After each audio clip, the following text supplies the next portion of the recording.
Show Friday, Joe. Oh, yeah, we're going through the weekend. Can't wait for the weekend. Should be nice. Is it nice in Philadelphia sports right now? We're in the biggest lull possible. This is such a lull. I don't know if I've ever had a spring or coming into spring with this kind of a lull. The Super Bowl buzz is kind of over. The Phillies we haven't paid attention to at all through spring training. The Flyers are probably not going to make the playoffs, and we are suffering through one of the most dreadful Sixer seasons ever. Other than that, it's a great sports town. Woo-hoo-hoo! Sports in Philly. Let's get on it.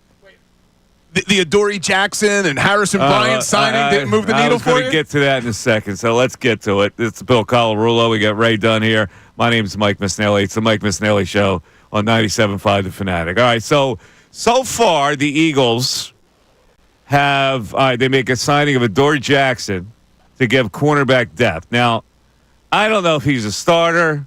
He probably isn't. They'll probably go with Keeley over him, but they'll have an experienced guy who can come in there, right? That was it. So what else have they done in free agency? They haven't really done much at all. So here's the question that I need to ask Eagle fans. How do you perceive this right now? Do you perceive, because here's the backdrop. Howie Roseman said, well, you know what? You got to be patient because this free agency is not going to, it's not going to be ended with what we do in free agency. It's a long haul, blah, blah, blah, blah, blah. Frankly, they really haven't done anything in free agency here, and they traded a really good player. So the question for fans are you being patient? Are you mollified by the success of a Super Bowl and still drunk with that success? Or are you of the opinion that, maybe what they're doing isn't good enough to contend or to repeat for next year? So we'll go to you, Mr. Football, Mr. Touchdown USA, Bill Colarulo. What do you think, Billy?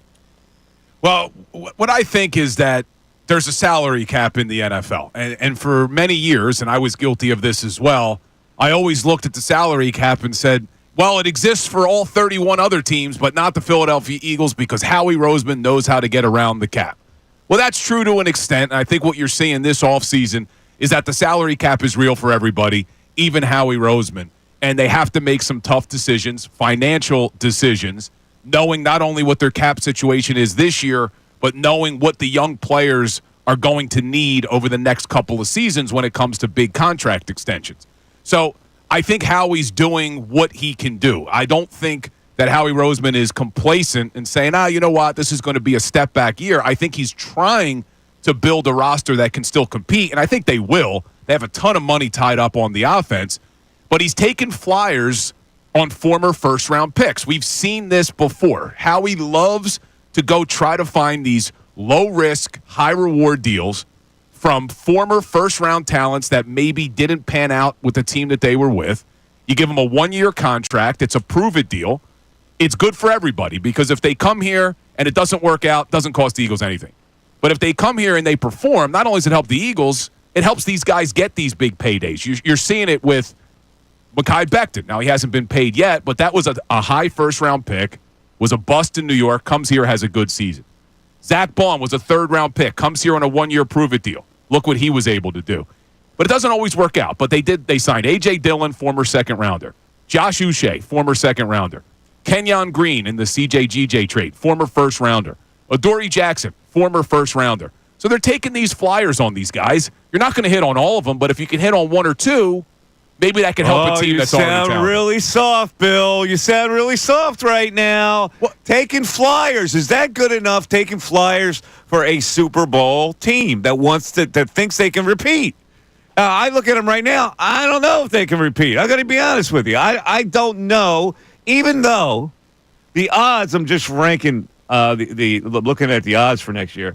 The Eagles still are the top. Are they the top for Super Bowl odds? Still the top plus dog. 650. The top dog, a little bit over the Ravens. I'm not so sure I agree with that at this point. And it hasn't changed. I mean, that's the interesting thing. With all the flurry of activity with free agents going all different places and the Eagles losing these guys, the odds at the top of the board have not changed. The Eagles are still a plus 650, if I'm not mistaken.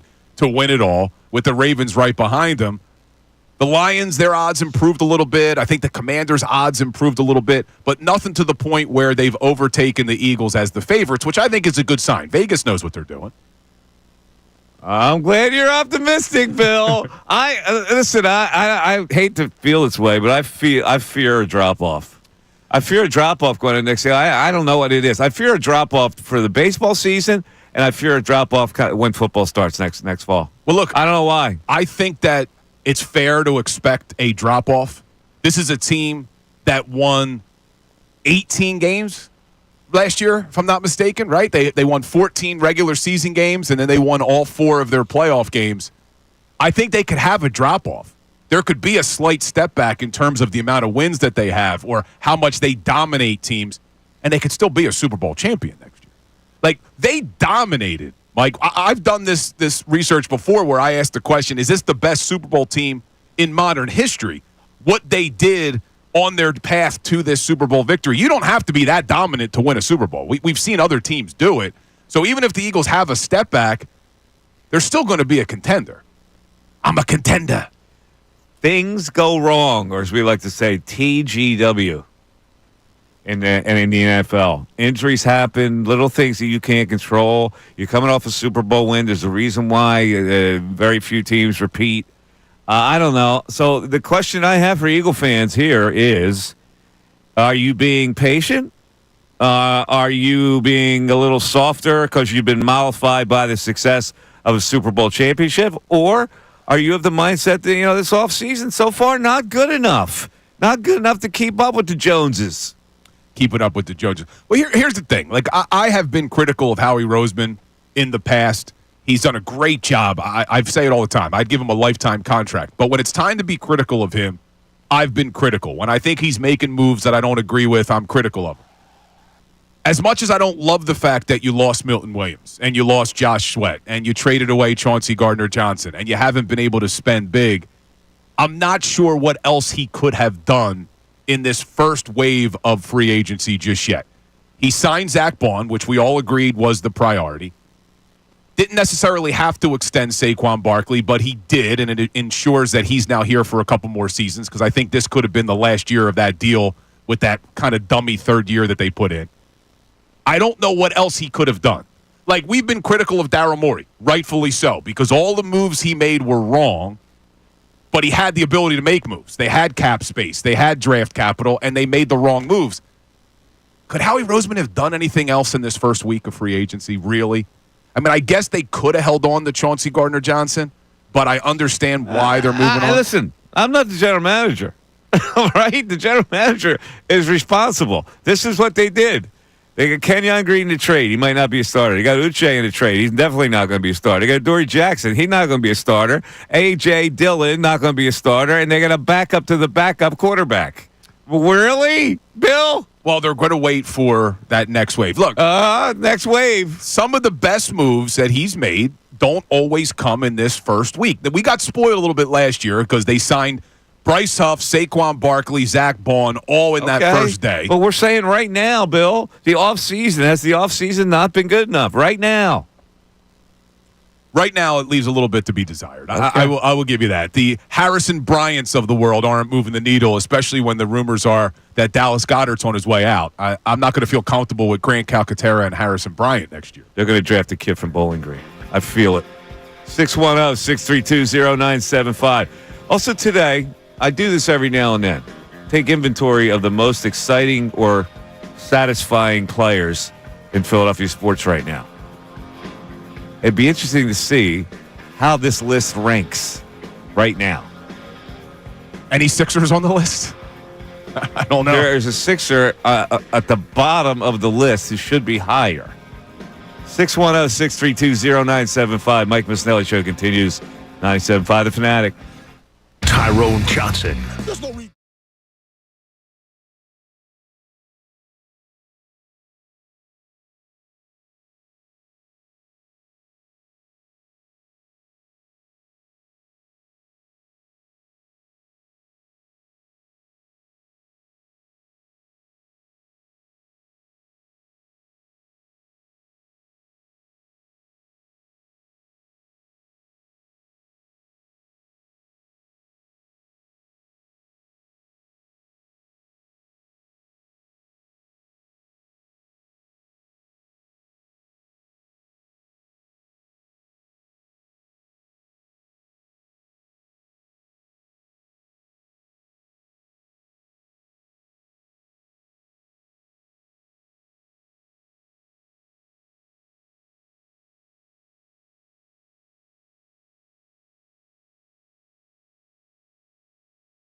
Team.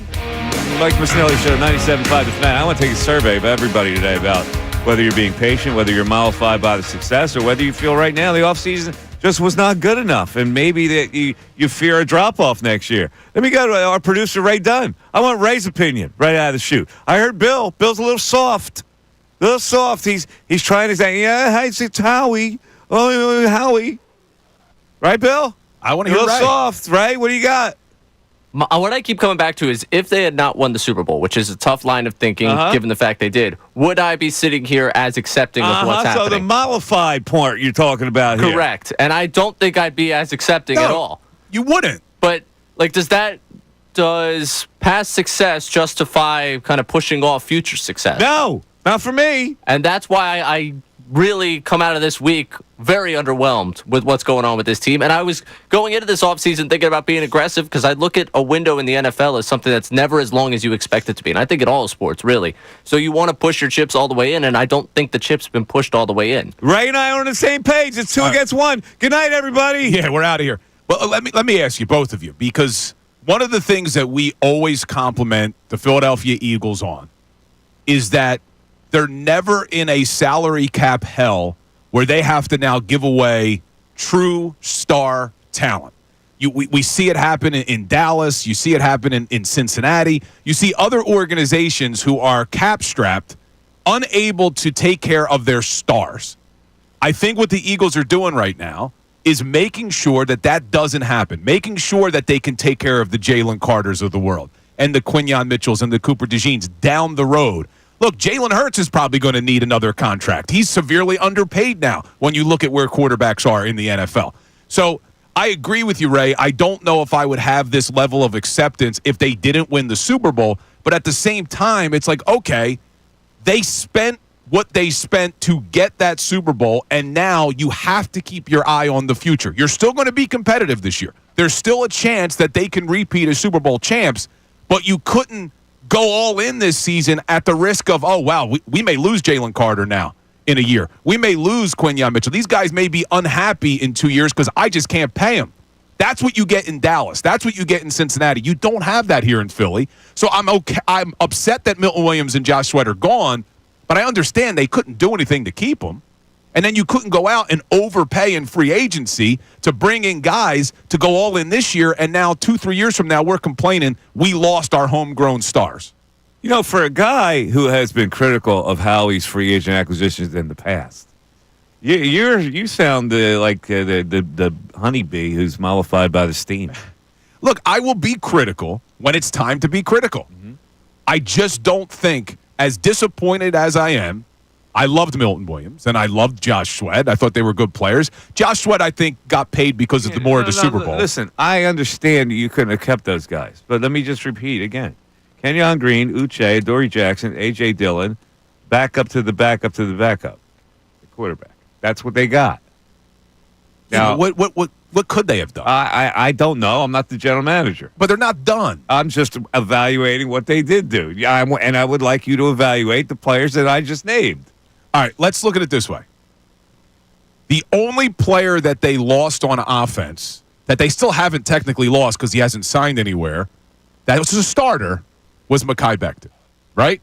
Yeah. Still a chance he could come back. He hasn't signed anywhere yet. Which makes Green a nice backup. And you had the number 8 offense in the National Football League this year. So we would agree they're going to have a top 10 offense next year because they didn't lose anybody. Yeah. Right? Are we okay with that? Now, they did lose Kellen Moore as the offensive coordinator, but as far as personnel goes, you're still going to have a top 10 offense. Defensively, I think you lost a lot. We know that Slay was a starter, CJ was a starter, Milton Williams essentially a starter, Josh Sweat.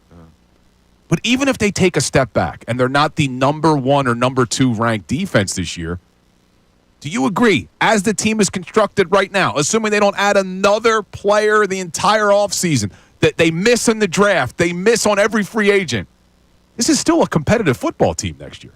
And I didn't say they weren't competitive. I'm talking about the big prize. You want to repeat championship. Do you see a drop-off that would prevent them from repeating? Because that's what everybody's talking about right now. They're the favorite to repeat. I just look at the crop of free agents right now and people who are signing elsewhere, And there's a couple of guys that I would have liked to have seen Howie Roseman in on, specifically on that defensive line. But I'm not going to lose my mind just yet. All right. I'm not. And maybe Ray's right. Maybe it's because they just won the Super Bowl. I have a little bit more patience. But I think it's because the formula that they just used worked, and you just can't keep paying everybody every single season. I know it's hard for fans, not all fans, but some, to look ahead and say what happens next offseason. But could you imagine if they couldn't afford to pay Jalen Carter? Now, granted, you still have his control because he's a first-round draft pick, so there's a fifth-year option. Mm-hmm. But after this coming season, he's eligible for a new contract. Do you want Jalen Carter upset that he doesn't get a new deal? No, I mean, obviously upset, not. But I don't want anybody upset. But I think this was something that was hit on. I forget who on the chat board said it. It's not so much coming into this week. You expected that Williams would be gone. You expected that Sweat would be gone. You thought probably Becton would be out of here, and Bond was the one that we knew a week ago was going to sign that new contract. So you went into this week, okay, you have Bond. The other three are probably gone. I think there's more CJ's gone now. Okay, Goddard's gone now. And the plan after this is like, all right, Harrison Bryant's here, and maybe they draft someone. And maybe they draft someone that's an immediate impact, and that's great. When you look at what they're replacing on the edge, Uche's here. Nice. Awesome. 2 sacks a year ago. I think some of the plans to replace these guys, last year I talked about a defense built on hope, and it was like that hit almost at that 100%. Like Bryce Huff was the only thing that didn't hit from a season ago. And that becomes more frustrating now when you talk about the fact that you don't have a ton of money to spend because he's taking up a little bit of space there. But how many times can you hit 95%? That's more the difficulty, where it seems like this offseason you're going bargain hunting and you have a worse draft pick and you're trying to hit 100%. No, you're right. And if you don't hit 95%, you're not winning anything. Yeah, so, I mean, and that's my worry, Bill. So hold on to your thoughts. You're all, you're all gooey now. It's Friday. Relax. 610-632. Let me just give you a programming note. I'm trying to track down my man Brian Scalabrine. Tomorrow, he is playing one-on-one against some guy named. The guy is some street ball legend in at this place called the Cage in New York City. He's a street baller. His name is George the Messiah. You better be good with that name. He plays with Timberland boots on. And Scalabrine has accepted a challenge to play one-on-one against this guy. Scalabrine, of course, a former Celtic who does the Celtics games right now, and he does Sirius NBA radio. And I need to get the lowdown on this. So I'm trying to track him down. Yeah, it looks like George the Messiah is a former taxi cab driver. Yes, a former taxi cab driver. He's, and also a bridge painter. He's a Greek. I'm looking. Yes, he is. His name is Paputis. Yes. So what Scalabrine loves putting down these people that brag that they could be the next NBA player one-on-one. Now, if I'm Scalabrine, I destroy this guy. I don't let him get a shot off. And I want to see how he's going to handle it. 610-632-0975. We're back after this. Fanatic Sports Update. Eagles added some depth. I'm Ray Dunn with this Fanatic Sports Update. The Eagles signed quarterback Adoree Jackson, edge rusher Josh Uche, and tight end Harrison Bryant yesterday as they attempt to reshape the roster in the wake of losing a number of players this week to free agency. This stays true to the plan of prioritizing the future, signing a number of bargain-level contracts, and relying on some of the younger players. Tim McManus of ESPN joined the best show ever earlier this week and dove into the Eagles' plan. I think that Roseman is going to be looking for guys who are on less expensive deals out there in free agency or by trade. You saw Kenyon Green as an example. And then there are some younger players on the roster that you're going to have to bank on, at least to a certain extent. We'll keep you updated if the Eagles make any more moves throughout the day today as the offseason continues in the NFL. 76ers back in action tonight against the Pacers at 7 o'clock at the Wells Fargo Center. You can hear the game right here on 97.5 The Fanatic. Something you heard last night on The Fanatic was the Flyers win 4-3 in a shootout over the Tampa Bay Lightning Flyers. But the Hurricanes Saturday at 7 o'clock. This update is brought to you by Mercedes-Benz. That feeling of owning your first Mercedes-Benz is hard to believe, but it's real. From the leather stitching to the iconic design, every element of a Mercedes lives up to its reputation. See for yourself at your local dealer. I'm Ray Dunn, the home of the 76ers and the Flyers. 97.5 The Fanatic, 97.5thefanatic.com.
10:30, Mike Missanelli Show, 97.5 The Fanatic. We're talking Philadelphia Eagles and the. It's funny because when you win a Super Bowl, you wonder how long that carries over. It's like almost like putting up Christmas lights. Like, when do you take them down? You want it to carry over as long as possible. Do you get the sense that it's carried over, that we're still thinking about the great Super Bowl victory? We're still wallowing in, relishing it? I do. I think a lot of fans are still relishing in it, but Ray and I were talking about this off air before the show. For some, it ended with the Chauncey Gardner-Johnson trade because everything else was anticipated. Milton Williams, Josh Sweat, you knew they weren't going to be back, most likely. But once the Eagles traded CJ, and then there's reports now coming from a lot of people that they're going to also move on from Dallas Goedert, I think the Super Bowl high is starting to wear off just a little bit. Just a little bit. But I think most fans are still living the dream. If the Super Bowl high is wearing off a little bit, it's wearing off with you're feeling good about it. It wears, but it's still there. You're not thinking about it every day, but it's like your walk is a little taller, your smile's a little bigger, right? And sometimes when that happens, you can get mollified by success, which is what I'm talking about here. This has not been a sterling offseason so far. It's really been a very mediocre offseason, and they traded a starter away. And we're just sitting around going, trusting Howie, trust me. I don't know. Is it incumbent upon the fan base to keep the foot on the pedal hard, or to just relax and enjoy it? Because if you relax and enjoy it, maybe you don't expect the same thing to happen next year, and maybe you're all right with that. I don't know. That's what fans have to tell me. Are you all right if they don't win it next year? I don't think we should ever be all right. I think that we should be spoiled. I think we're fine in being spoiled and wanting more and wanting them to repeat and all that. But because I asked you sometimes about, let's make the baseball comparison, about Dombrowski, right? Oh, well, Dombrowski should have done more at the trade deadline. Oh, Dombrowski should this. And a lot of times you'll say to me, well, what do you want him to do? No, but see, you have that attitude about Dombrowski should have done this, done that. They were still a contender at the time you were saying that, and now you're like backing off. Because the Eagles. Because when Dombrowski made the move to bring in Austin Hayes, there were other options available. There really weren't, Bill. There were. I keep asking you who they were. You can't. All right. Well, you just walked right into it. Rosarena. You're going to keep going down that road. You just walked right into it. What? What other options are there for Howie right now? Like, what could Howie have done? That's what my point is. Is you said that about Dombrowski. The reason that I'm not being overly critical of Howie Roseman right now on March 14th is because I don't know what else the guy could have done this first week. There are plenty of players out there that are free agents that were better than what he did. And there's still opportunity to sign some guys. Like, I wanted them to bring in a veteran defensive tackle. Jonathan Allen, Javon Hargrave would have been options. They end up signing with the Minnesota Vikings. Don't love that. But there are still some options. And I keep going back to, over the last few seasons, some of his best moves. They got Mekhi Becton April 29th last year. They didn't sign Isaiah Rodgers until August of 2023. They didn't get James Bradbury until May before the 2022 season. They didn't get Chauncey Gardner-Johnson before the 22 season until August 30th. Go back to the Super Bowl 52 season. LeGarrette Blount signed in May. Ronald Darby was traded for in August. Chris Long and Patrick Robinson were 3 weeks after free agency started. So I understand that right now we look at it and say, man, they're taking a step back. But I do think, and I hate to say this, I don't like to necessarily preach patience, but that's what Howie asked for, and I think we need to give it to him at this point. I'm not blind faith. I'm not that guy. I don't love all of these starters that you lost on defense, but I still can't fully evaluate the offseason until the offseason's over, which we're nowhere near. All right. On the other side of the break, I teased it early on, and you can get in. I'd love participation on this. 610-632-0975, either by telephone or by text. I just wrote down a list of the 10 most exciting players that we have right now in Philadelphia. I made my list in professional sports. And we'll see if our lists are the same. All right? I think I may have somebody you don't. In fact, I only have 9 because I can't really settle in on a 10th, which this is why I need help from the people. All right, I have 10. I can 10. never fill out a 10, like legitimately. Like, there's always got to be a gap. I go, okay, it could be this guy, could be that guy, could be this person, but whatever. So we'll deal with that on the other side. Here's how you get in: 610-632-0975. Mike Missanelli Show continues. Tyrone Johnson, Ricky Vitale.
Got a lot of text as well. Let's go to the text board first, and then we're going to do these lists, and then we'll get to Jonah from North Philly. Ray, what's the text board saying about Howie and the circumstances of whether the fans are being patient, whether they're mollified by success, or whether they actually believe, the offseason is just not good enough so far?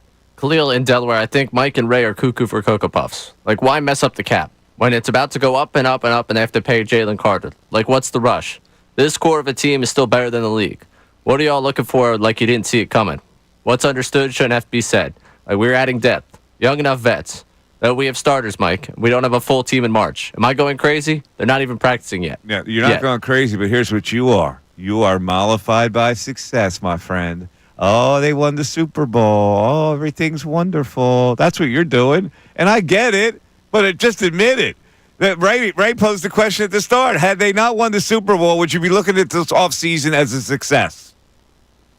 No, you would not. But it is kind of hard to separate the two because the reason you won the Super Bowl was because guys like Zach Bond and Jalen Carter and Quinyon Mitchell and Cooper DeJean. You got all those guys to be starters.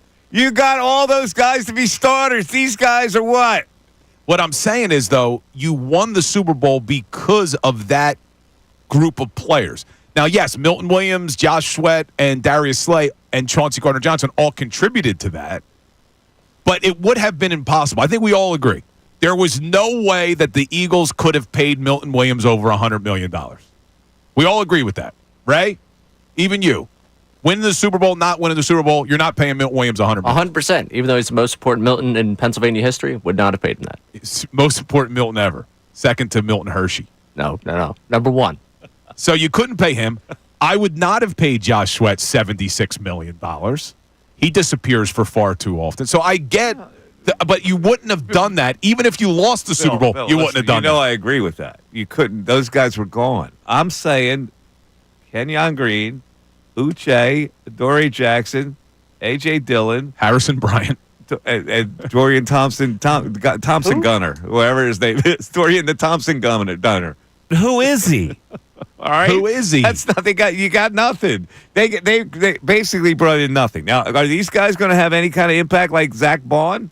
Zach Bond was handpicked by the defensive coordinator as a starting player. Yeah, you look at what they've done so far. I don't think outside of Adoree Jackson, I'm not sure any of them are even competing for starting jobs. Well, and that's the thing. Like, you can't just say, well, have trust it. Here's what he did. Here's what he did so far. Right? You can't be put on, but they won the Super Bowl, so be patient. No, in any other situation, you'd look at that and go, that's crap. But you do have to. I wonder if people's views, ours included, would have been a little bit skewed if they didn't sign Zach Bond as early as they did. Like, what if free agency hit and we heard that Zach Bond was going out visiting other teams, and then the news breaks, the Eagles are bringing back Zach Bond on this record contract? I think people would have been like, okay, great offseason. They got him. But when the news breaks that they signed Zach Bond before free agency, then free agency hits, and all you see is them losing guy after guy after guy and bringing in the names you just referenced, I think it changes the narrative a little bit in how we view it. Okay. All right, let's get to the phones and talk to Jonah in North Philly. He's been hanging and wants to comment on Howie at this particular stage. Jonah, you're on 97.5 The Fanatic. What's up, Jonah? Mr. Missanelli. How are you, sir? Mr. Rulo. Hello. How are you guys doing Good, today? man. How you doing? I'm doing pretty well. So just to start, I want to say this: Rod Tidwell. I didn't Google it.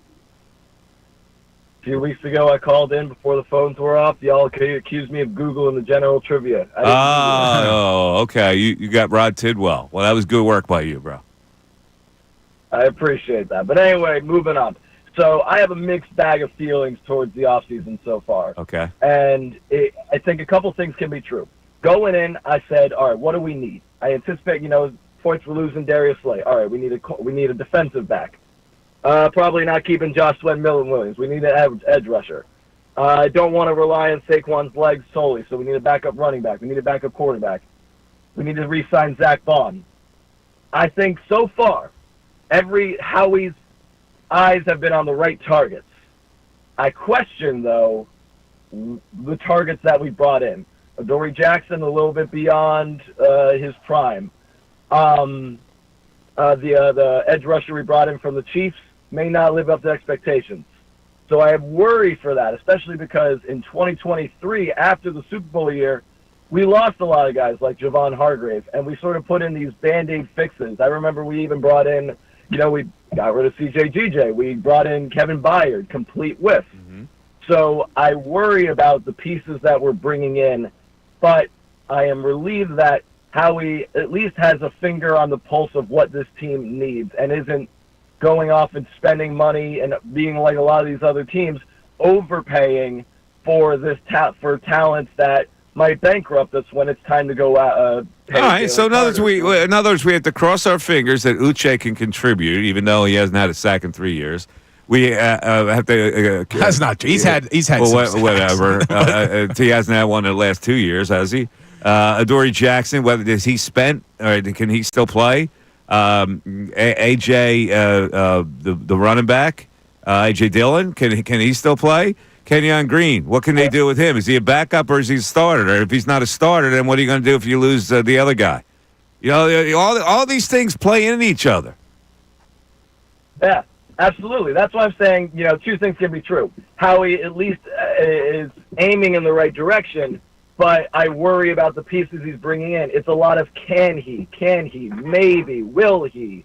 A.J. Dillon is, on paper, the perfect backup, a power back that can relieve Saquon on 2nd and 2, 3rd and 2, get those chunk yards, get those tough yards.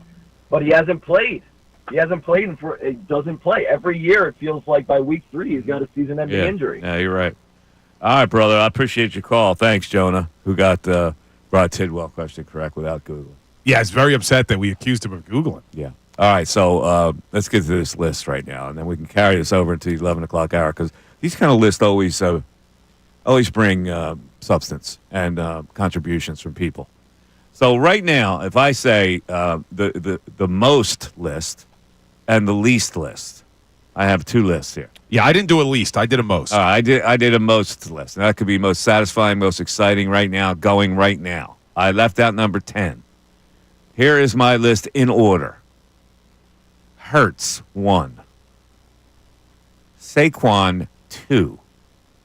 Now, the reason for that is simple. One position is more important than the other. 3, Harper. 4, Wheeler. 5, Jalen Carter. 6, A.J. Brown. 7, Zach Bond. 8, Tyrese Maxey. 9, Michkov. And 10, I got nothing. Now, the candidates for 10 would be Cooper DeJean, Quinion, and believe it or not, Bill's favorite player, Grimes. Yes, yeah. There you go.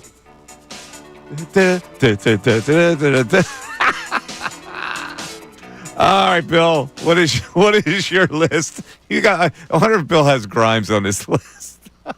I do not. He loves himself some Grimes. I do not, but I do have 10. I do have 10. So I had number 1, Saquon Barkley. You had him as number 2, and I had Jalen Hurts at number 2. But I think those can go back and forth, and I understand your reasoning. Maybe Jalen should be number 1. Number 3, Jalen Carter.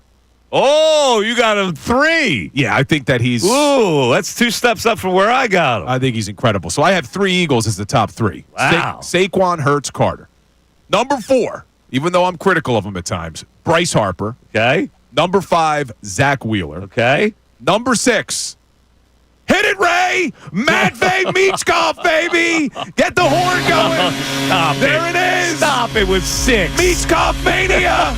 Running wild! Oh, you're insane. Matvey! Having him 6. Number 7, Zach Bond. Number 8, Quinion Mitchell. Okay. They have not had a true shutdown corner in a very long time. I can buy that. And then I got Kyle Schwarber at number 9. Oh, Schwarby.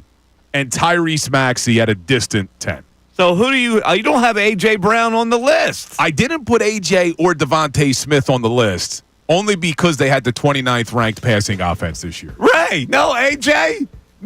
No book? Come on, Ray. What's it say in the book about that? That's a violation.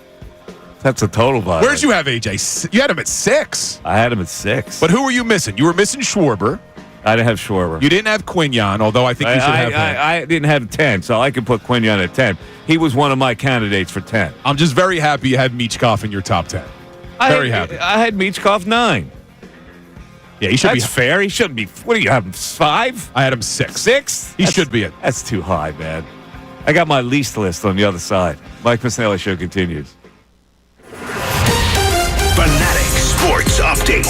Eagles add depth. I'm Ray Dunn, and this update is brought to you by Bradford White Water Heaters. When you need a new water heater, choose one that is built to be the best. Choose Bradford White. The Eagles signed quarterback Adoree Jackson, edge Josh Uche, and tight end Harrison Bryant yesterday as they tried to reshape the roster in the wake of losing a number of players this week to free agency. This stays true to the plan, prioritizing the future, sign a number of bargain-level contracts, relying on some of the younger players. Tim McManus of ESPN joined the best show ever earlier this week and dove into the Eagles' plan to do just that. I think that Roseman is going to be looking for guys who are on less expensive deals out there in free agency or by trade. You saw Kenyon Green as an example. And then there are some younger players on the roster that you're going to have to bank on, at least to a certain extent.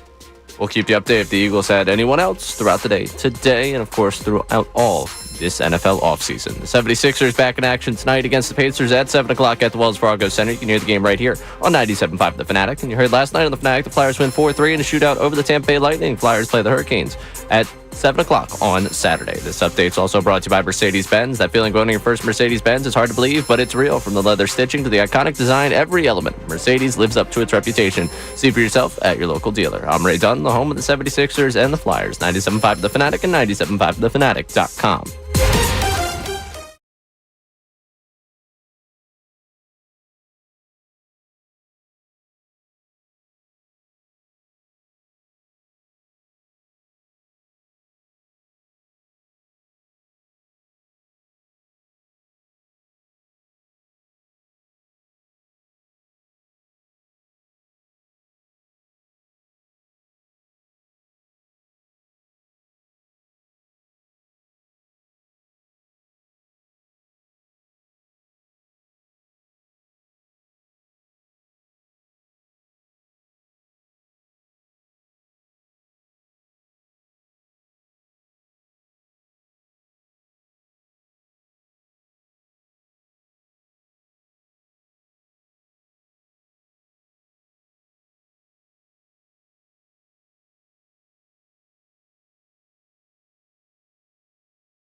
10:57, Mike Missanelli Show. All right, we went over our most list. And now I want you to help me fill in my least list, Bill.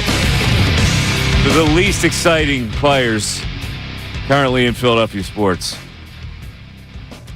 Let's start with... I could go through this whole roster. But let me start with number one, Jeff Dalton. See, I thought you were going to How's that work? I thought you were going to go somewhere else with the Sixers. Yeah, Jeff Dalton, number one.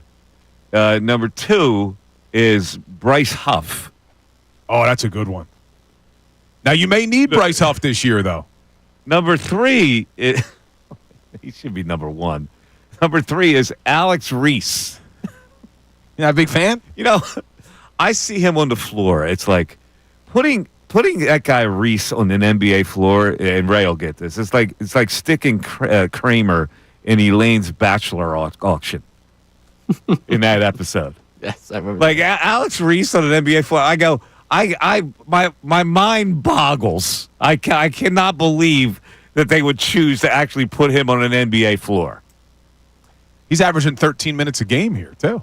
Number four, Johan Rojas. Let me ask you this. How do you have anybody above Paul George? Paul George has been the most disappointing player. But he's an accomplished player, so I can't, it doesn't fit. These are just all people that just don't excite me at all. Like, he at least at one point excited you. I right? got it. So you're just looking at Ricky Council the fourth. He's on the list. I can't stand him. Yeah, you've been down on him for a while. I hate guys that have no idea how to play, and he's one. You ready for this one now? Sean Couturier is on my least list. I can't get behind it. Boring. Coots? Boring. What is it about Coots that's so beloved? Tell me. Plays the right way. Plays the right way. Plays the right way. Are you ready for another one? Nick Sealer. I know. Can we put him on there? I can't put any flyers on. You can't? This is the Mike Missanelli Show. You're listening to 97.5 The Fanatic, WPEN and WPEN HD1, Burlington, Philadelphia, a Beasley Media Group station. And we broadcast every day from the Comcast Business Studios, powering possibility. So if you have anybody you want to put on the list, I actually put Nick Nurse on the list. Very uninspiring. Very least to me. Very least. But then you don't put Paul George because of past success. Nick Nurse has had past success. Yeah, but I don't know. Paul George doesn't seem like he would belong on a least list. He'd be on an all disappointing list, but not least. He's not a least. A least is somebody who's got nothing. Yeah, you only have Bryce Huff from the Eagles. I couldn't think of anybody else, actually. You have anybody that's a least? Like, who's a least on the Eagles right now? That's what I'm thinking, because I don't know if They all any. contribute. Outside of Bryce Huff. Now, I think some may have said Jahan Dotson prior to the Super Bowl. Yeah, I started to write to Jay, actually, and I stopped. But he showed up in the Super Bowl. And when we look at the wide receiver 3 position, you could go back to Super Bowl 57. Quez Watkins as the wide receiver 3 dropped a big pass. Would have been a tough catch, but dropped a big pass. Quez would have been definitely on it. But Jahan Dotson made the play when he had to. Yes, he did. You give him credit. All right, Bill, as an attorney, you talk about you always you love to slip and fall cases. I got a case that you would salivate over. Did you fall? No, it wasn't me. It's a story that I'm reading, and it's a tragic story, unfortunately. But I want the people to know how you would handle this, because you're a personal injury attorney, and I look at this, and I'm not a personal injury attorney, but I would a case like this you could do so much with, right? And this is how you think as a personal injury attorney. All right, before you go, the legal advice I'm about to give does not form any sort of attorney-client relationship. No, it doesn't. You got to give the disclaimer. I get it. And this is not even involved in your case. This is just an opinion on an existing case. All right, what do we got? All right. So let's see. Hold on one second. Let me get it up here because I just lost it now. Can't get it up? No, I'll get Dr. Abid NFL. Oh! No, it's okay.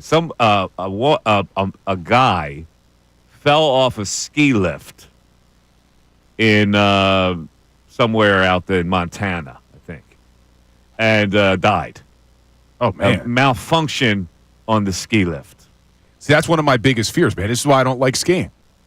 I don't like that you go on these ski lifts and people don't pull down the bar because it's like you're nerdy. So you get news and you get you to represent them. What is your first move here, and who would you sue? Because this is a monster case. The guy's 37 years old, married. He's got a young daughter. Well, first of all, it depends because a lot of states have specific laws that apply to ski resorts in particular, where they're immune from certain liabilities. So you have to first look at the case law and the statutes in that state because there may be certain things. Now, how did it malfunction? What happened? A mechanical malfunction is all it says. But also, there were very high winds that day. So that would be a mitigating force. Or would it be? It's possible. See, now, most of the ski laws would apply to while you're skiing. Like, I think when you have a malfunction like that, you probably would be able to prove that it was more than just normal everyday negligence. And you have to anticipate. You would have to anticipate high winds. I mean, if you're on a mountain, then you don't let people take the ski lift if there's high winds. Of course, and that makes the resort liable. Yeah, so you got the resort. You sue the resort. You would also sue the lift manufacturer. Absolutely. You got to sue everybody. You sue everybody. This is the way it works, folks. For the people, this is what Bill Colarulo did for a living, that he gave up to spend after mornings and afternoons with me. Yeah, you believe this? Right, you believe this? Yeah, now this is a multi-million-dollar case. It could be. Because you got to measure how much that guy would have made in his lifetime, whatever his job was or whatever. So right? Every personal injury case, you got two types of damages. You got economic and non-economic. Now, the economic damages are easy to quantify because, yes, you look at what he would have made throughout his life, what his earning potential was, his work-life expectancy, other economic damages, medical bills if he had them, if he survived, things like that. Non-economic is not an objective analysis. That is pain, suffering, loss of enjoyment of life, all those things that every single case is different on. So in this particular case, you're going to have big economic damages, but you're also going to have, because I'm sure he suffered. Bill, he said, look, he's just salivating. The pain and the suffering. Bill would get 33% of this whole thing. I am guessing this is like at least a $10 million case. How old was the guy? 37. Do we know what he did for a living? We don't know what he did for a living. And he had a family, too? He has a young son. Yeah, it's a shame. 2-year-old son. Yeah, it's a shame. Now that kid's got to grow up. You got to measure what that kid would have done in his life, where maybe the educational process that you would have spent on that kid. All that adds up, right, Bill? And All you would have got does. 33% of that. In PA, you can get 40%. 40%. Look at that, right? Now, I never charged 40. Now, he gave all this up. $10 million case, Bill would have walked away with at least $3 million. Maybe $4 million. Ray, it's all about being happy. Look, it's the same reason why Ray, with a 1,500 SAT score, decided to forego any Ivy League schools, and he went to the Klein School of TU. Broadcasting. That is correct. Mm-hmm. Right? No, Ray, I'm not being facetious here. I'm being honest. I know. You pursue what you want to do. It's all. See, life's too short. Let me get on my soapbox here and tell everybody out there. You've heard it before. When you're not necessarily happy with what you do for a living, you should run out of your front door every day to get to work. Look at that. And look at that. Bill wasn't happy. Squanders settlements like this one here as a personal injury attorney. Right, this case right in his wheelhouse. You would go to Montana. How much of that $4 million have stretched in Montana, Bill? Had you moved out there? Probably a lot. Mike Missanelli Show continues. The Philadelphia 76ers.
Missanelli Show. It is a Friday show. Everybody's making their plans for the weekend, waiting for it to get warm. It's going to be semi-warm tomorrow, not like really warm. You hitting the links? Yeah, I'll play tomorrow. But it's just not as free. When you play. I got this guy, that street baller on my phone. Oh, you were watching him? Yeah. See, I made the mistake. Not a mistake. I shouldn't say.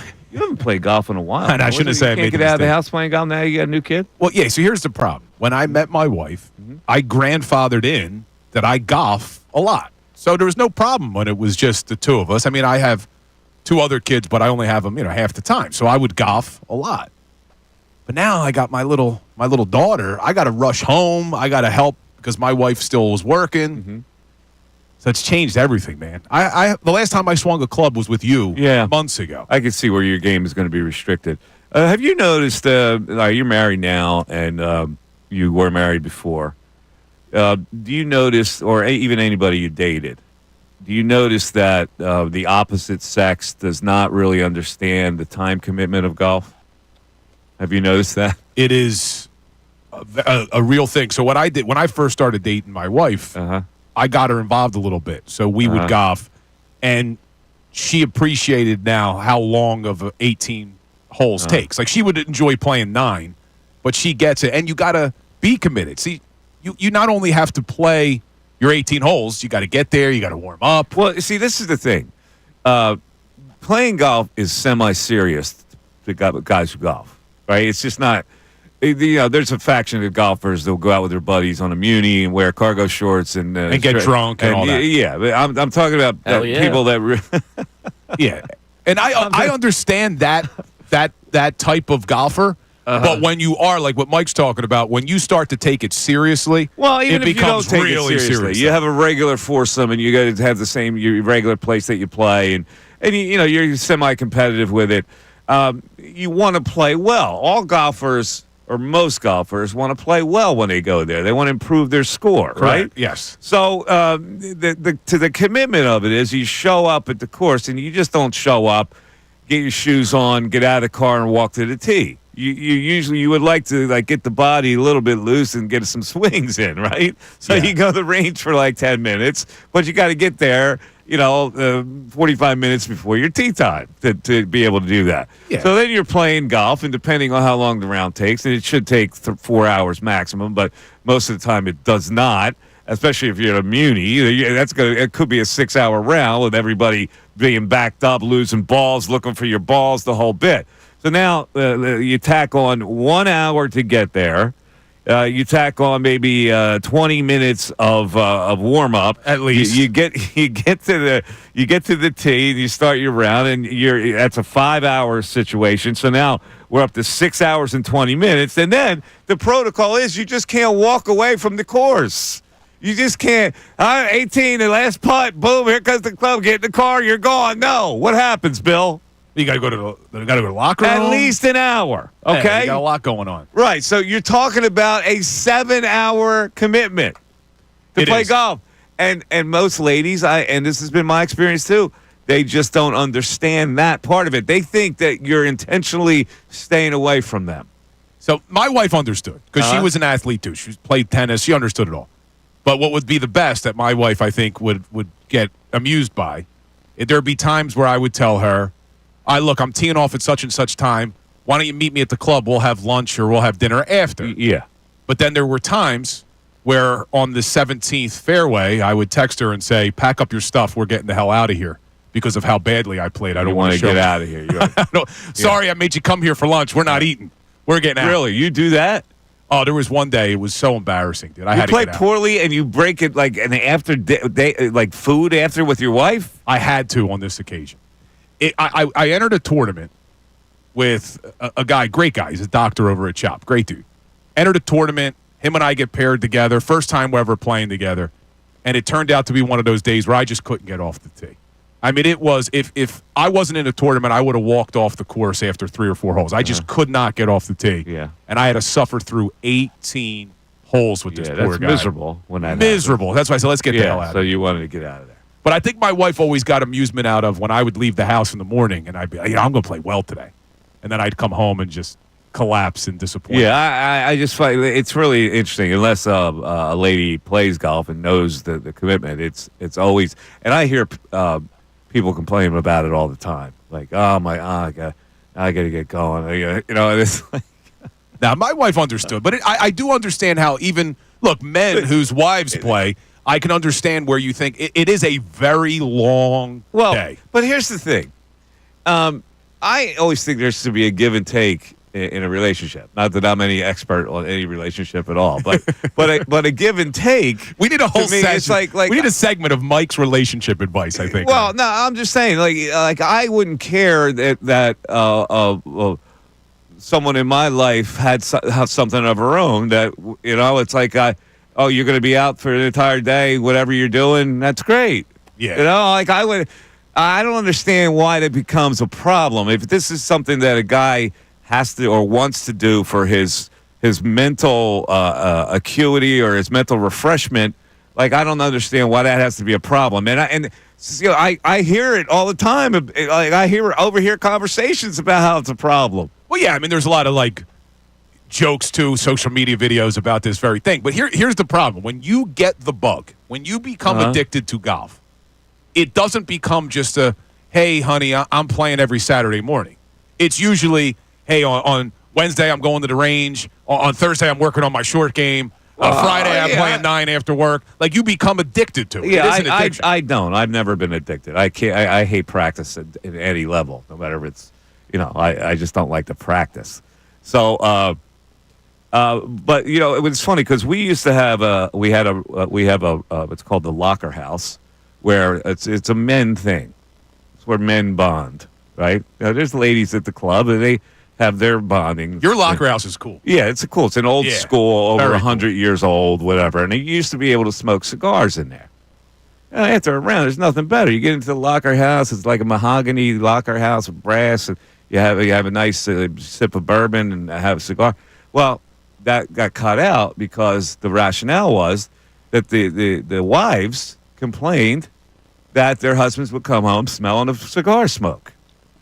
And so all of a sudden, this movement was launched to take cigars out of the thing. And I'm going, what?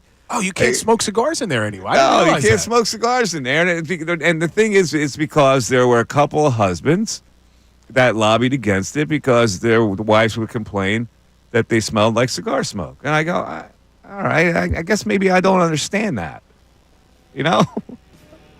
Like, okay, all right, he smells like cigars. That's what he wanted to do that day. He wanted to have a cigar. So I'm sure that if he would like to, he could wash his own clothes and get the cigars. Is there a cigar? Is there a cigar room now? Or no. You can smoke cigars outside, but you can't smoke them inside. Listen, that's the new vogue thing anyway. You can't smoke inside anywhere. But this used to be a venerable place where you could do that. And now you can't. Now you can't do it. And it's because the clothes stunk, Bill. I don't mind cigar smoke. Well, of course you don't. You're a guy. Yeah. But maybe women don't like it. But different than cigarette smoke makes your clothes really smell bad. Like cigar smoke, yeah, nobody's smoking cigarettes in the locker house afterwards. It's a cigar place. Yeah. It's like, whatever. Right, Ray? Right. Ray's not a golfer yet. Ray's not a cigar smoker. We're going to get I like a good cigar. Oh, you do like a cigar? I Suppose a lady you were dating, Ray, I don't like that cigar smoke on your sweater. What would you do? Then I'll smoke it when she's not around. Yeah, Ray knows. Also, Mike, I got members from my golf club in the YouTube chat. Yeah. They're saying they can't wait till Mikey Miss comes to play and gets humbled by our course. I'm sure I will be. I get humbled by every course. Why would yours be any different? Same. Mike Missanelli show continues. Fanatic Sports Update. He was at some depth. I'm Ray Dunn. This update is brought to you by Hand and Stone. Pricing starting just $79.95. There's no better time to unwind and relieve stress. Find the spa nearest you at handandstone.com and experience the ultimate in relaxation.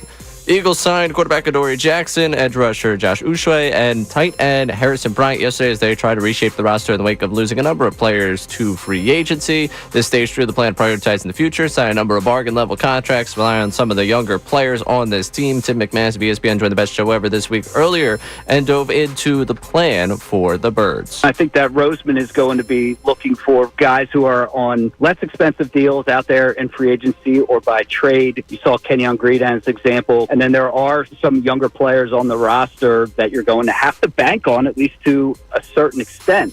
We'll keep you updated. The Birds add any more players throughout the day today and, of course, throughout the entire offseason here on 97.5 The Fanatic. 76ers will be back in action tonight against the Pacers at 7 o'clock at the Wells Fargo Center. You can hear the game right here on 97.5 The Fanatic. And you heard last night on The Fanatic, the Flyers win 4-3 in a shootout over the Tampa Bay Lightning. Flyers play the Hurricanes Saturday at 7. This update is also brought to you by Jackson Hewitt. It matters who does your taxes at Jackson Hewitt. Expert tax prep is now $149 or less. Terms at jacksonhewitt.com/49-149. I'm Ray Dunn, the home of the 76ers and the Flyers, 97.5 The Fanatic and 97.5thefanatic.com.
26.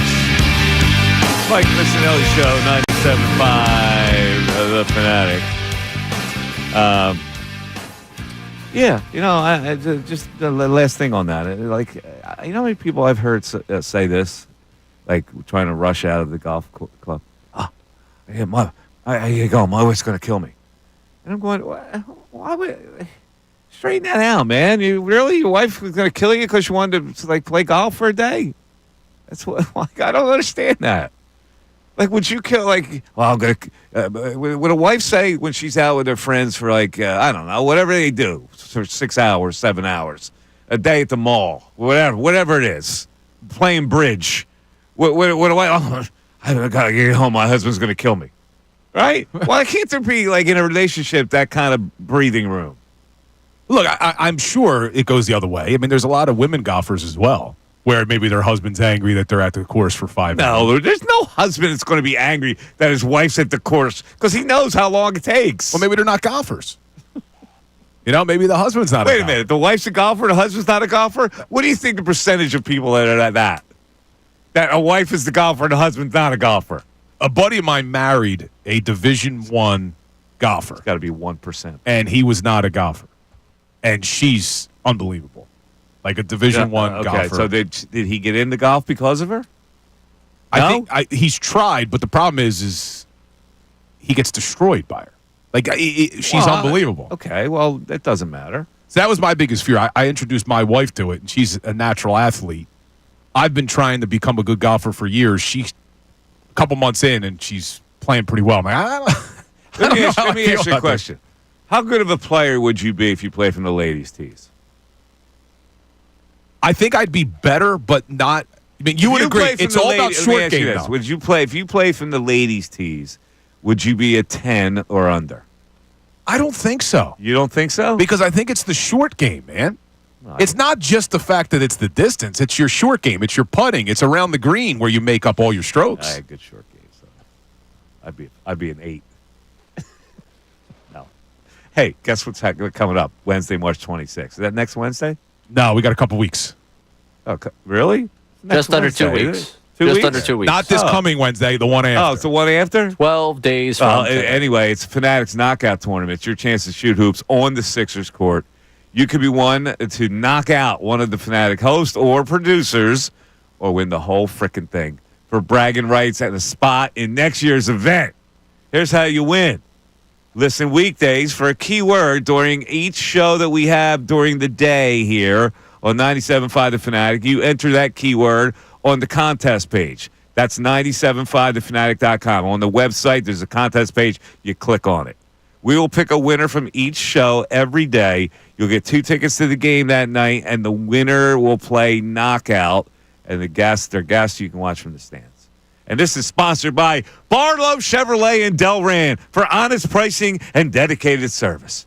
Visit 975thefanatic.com for complete details. And we got our winner from yesterday. We do.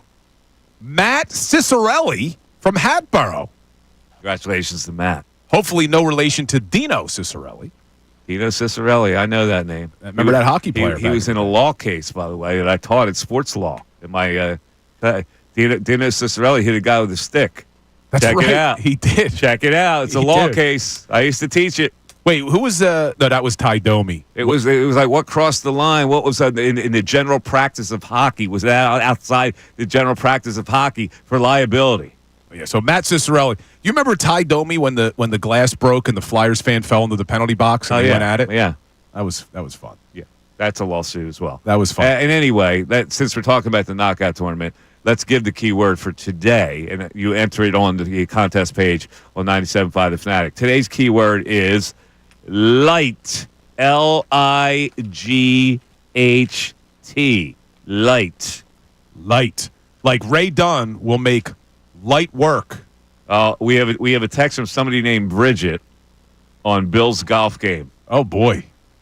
Bill's wife here. I've been there for all Bill's golf ups and downs. At one point, I may have been able to beat him on the course. We will be back there soon, and he'll be teaching baby B how to swing. Oh, that was sweet. Yeah, she's been there for all my ups and downs. A lot of ups and downs. I was focusing on the part where she was beating it. That was more the. She was getting pretty good. She was getting pretty good, but then little bit of a setback when you get pregnant. Interesting. Were you a little concerned about being beaten on the golf course? You're like, you know what? Having a kid now sounds like a pretty good idea. Well, I've said this before. Golf is like the most humbling sport because I consider myself an athlete, and you guys know I go to the gym, whatever. Oh, we know you can hit a 95-mile-an-hour fastball. But you get on the tee box, and you have guys who look like they've never played a sport in their life, and they just dominate you for 18 holes. It's a very humbling sport. But hold on, Mike, did you see we also have another contest going right now? What do we have? This just got launched. I don't. What is it? So Fanatic listeners can go to opening day with Philly sports trips. Really? So we've got a shot for you to win a road trip for opening day to Washington, D.C. with Philly sports trips. The trip includes a top-notch tailgate, bus transportation, and tickets in the 100 level with hundreds of fellow Philly fans for the March 27th game in D.C. You can enter for a chance to win on the contest page at 975thefanatic.com. From Philly Sports Trips, you can book your trip today at phillysportstrips.com. So you could go to Knockout Wednesday, March 26th, be on the same court against Ray Dunn and Mikey Miss, wake up the next morning, and then head down to Washington, D.C. for opening day with Philly Sports Trips. Pretty good 48 hours. Yeah, Mikey Miss could be iffy for that knockout. You're just ducking me, dude. Nah, Mikey Miss might be iffy. In any event, so where is the trip to? To Washington, D.C. So they play Washington March 27th? That's opening day. Opening day? That is opening day? Yeah. Spring training seems short this year, didn't I'll it? be there March 29th. Dude, we're 13 days away from opening day. See, you are highlighting something that I think is going on right now. There is no buzz. Yeah, You didn't even realize we're less than 2 weeks away. I didn't even think they were in spring training that long yet. There is no buzz about this team, and part of it's from the Phillies. There isn't buzz. Did you see the lineup for today? Okay, what do you got? Well, this is all the breakout players. Okay. So there's nobody that are regular players playing. You got Justin Crawford leading off, playing center field, who Mike wanted to be the center fielder for opening day for the He's at Phils. minor league. Send him to minor league camp. What is this about? So this is the breakout player. It's players development. today. Okay. So they're calling it the Spring Breakout 2025. Oh, so everybody has a day off to maybe watch it or go play golf. Yeah, you got Crawford, left field Dante Nori, batting third, playing short Aiden Miller, right field Gabriel Ricones Jr., behind the plate Eduardo Tate, Ooh, all the prospects. first base Otto Kemp, Uh-huh. DH Carson DiMartini, Don't know. second base Devin Saltaban, Never heard of him. third base Arun Escobar, and on the mound Moises Chasse. Chasse, the kid they got from Baltimore. All right, let's go to the phones. Chris in Austin joins us. Chris, you're on 97.5 The Fanatic. What's up, Chris? Hey, good morning, Mike. Good going morning, on, Chris? How you everybody. doing? Thanks for taking my call. How I are just you? wanted to chime in on the top 10 list. I think you're missing one guy that's really exciting. He just doesn't get a lot, Who's that? and that's Owen Tippett, man. That kid is fun to watch. Oh, yeah. Listen, there's a Flyers call, man. Owen Tippett is Yeah. fun to watch, man. He's got a lot of speed. They got him in the Claude Giroux trade a couple years ago, right? Yeah, they sure did. And using the word exciting, he's an exciting player. Now, granted, he's inconsistent and so on and so forth. Who would you take off to put Owen Tippett on I there? would probably take off Quinyon Mitchell. You would take myself, Quinyon if Mitchell I was to off and take- put Owen Tippett on there? Oh, I don't know, man. Yeah. Mr. Hockey is saying, I don't know if I would take Q off of there for Owen. Now, wait, what's the Well, word we're it's using? tough. Is it satisfying or exciting? What's the word? Both. He used the word exciting. Because if you're exciting, Exciting/satisfying. maybe you could make the argument that Tippett's more exciting than Quinyon because Quinyon just shuts everybody down. He gets no action. So if we're talking about exciting, Exactly. maybe Owen Tippett is more exciting. What do you think, Rack? That's why Jalen Hurts is like number 5 on my list because he's just so steady. Yeah, I love your Flyer devotee. Yeah. You're, And I just, you're, I you're just in think Austin, he's Texas, still following those Fly Boys? Oh yeah, I still follow all the teams. Oh, all the Mike. teams. I've Okay. been Where out would here hockey for a long time? Where would hockey rank on your list?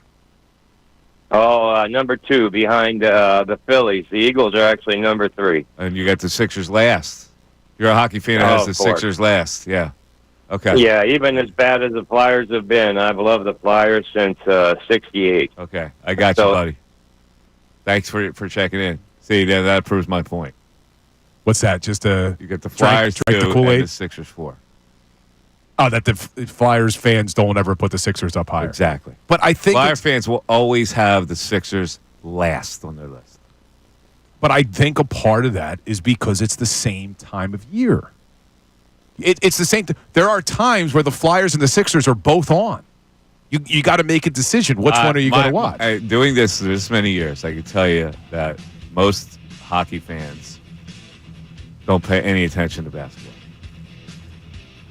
610. Couldn't you make the same argument? Most basketball fans pay no attention to hockey. Maybe. Right? It goes both ways. It does. I don't. I pay attention to both. I do as well. But growing up, I was more into hockey because I played it. Okay. Mike Missanelli Show continues. 97.5 The Fanatics Knockout Tournament is your chance.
97.5 and Fanatic 610-632-0975. All right, so far the Eagles have gotten Uche, Dory Jackson, Dylan, back up to the backup quarterback, Kenyon Green, the trade. I'm about to go over some free agents in a little bit, just to run them by Bill to see which ones he would have been interested in, or maybe still be interested in. Their cap situation notwithstanding. But let's first go to the text board. A lot of people are chiming in on our list. And the Eagles, what do you got, Ray? A lot of people want us to calm down with the concern. Morning, guys. Same turnover happened in 2017. We can't afford to keep everyone. We still have the foundation to win. We have younger, hungry players. We will be fine. Andre in West Philly. Why are they fine in 2018? No. What? That's not the best case to make here. No. Well, You know, they weren't fine in 2018 and following that Super Bowl year.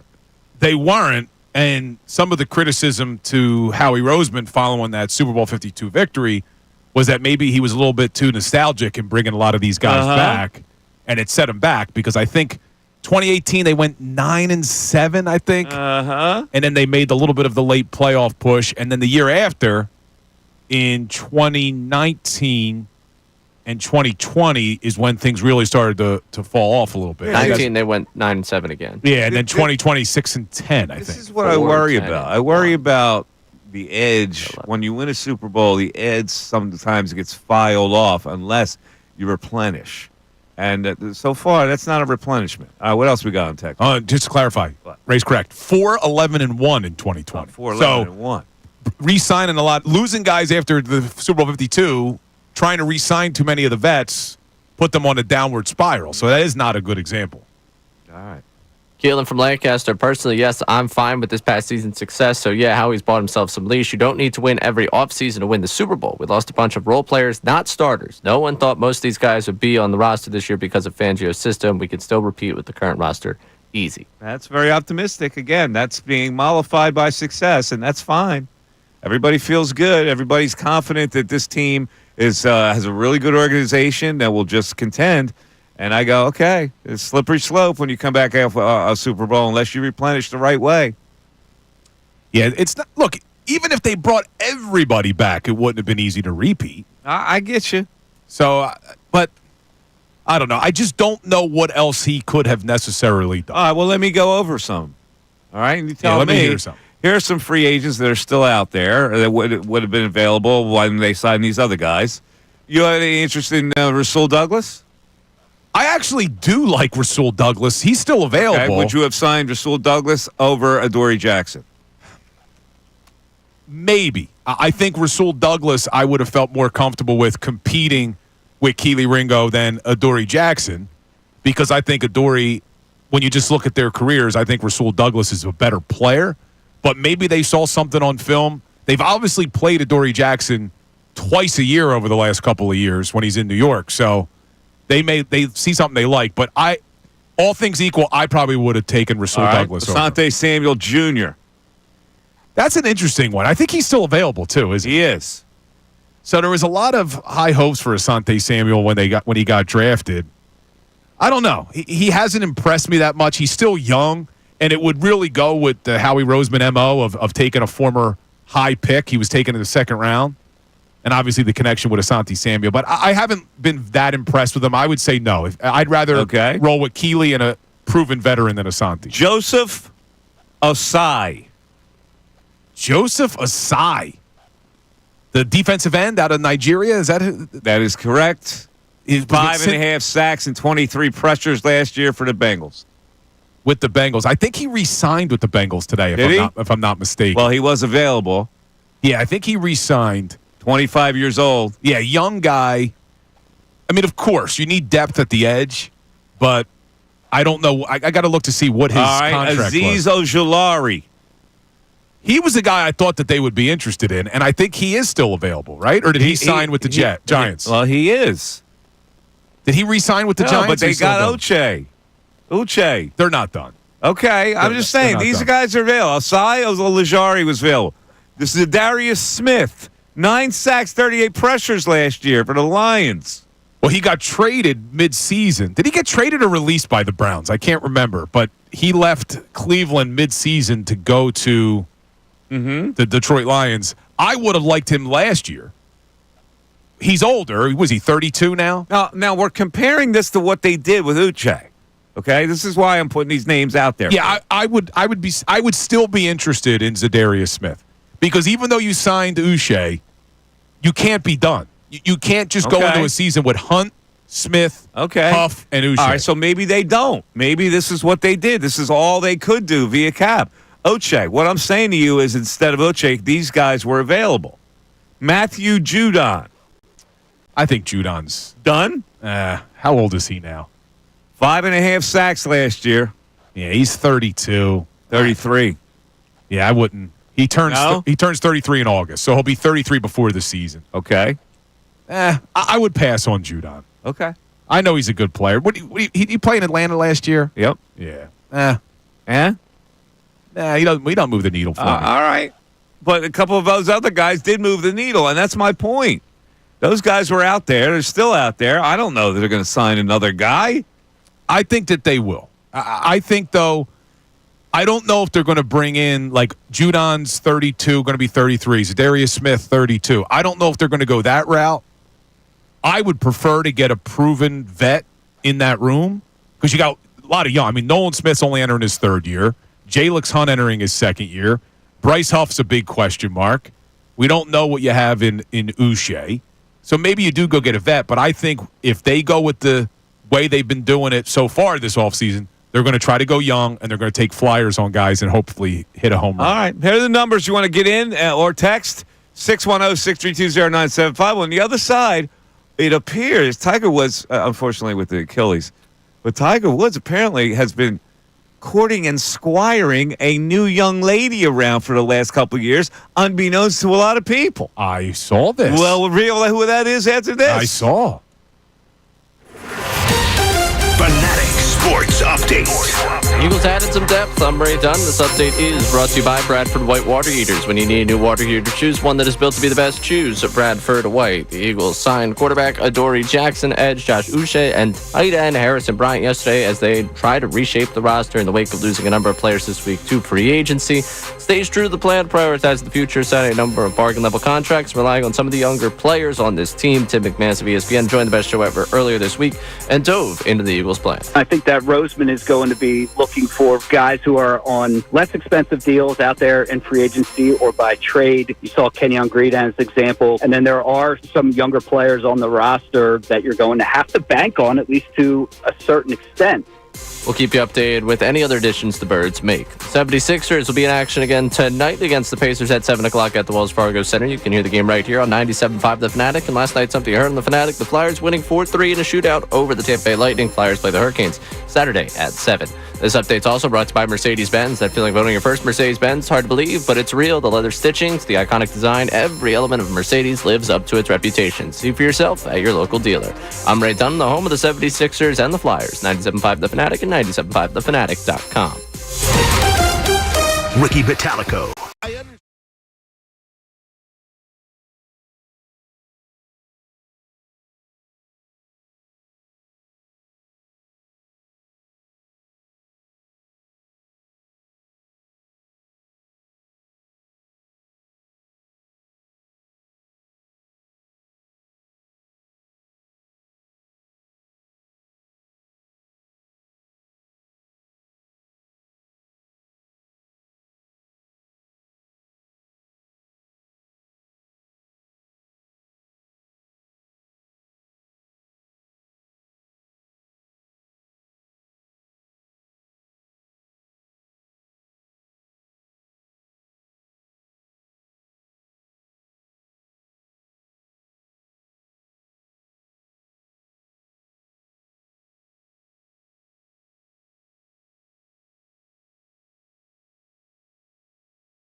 11:55, Mike Missanelli Show, 97.5 The Fanatic. Oh, ladies and gentlemen, some Tiger Woods news, and it's not about him being injured and missing the Masters.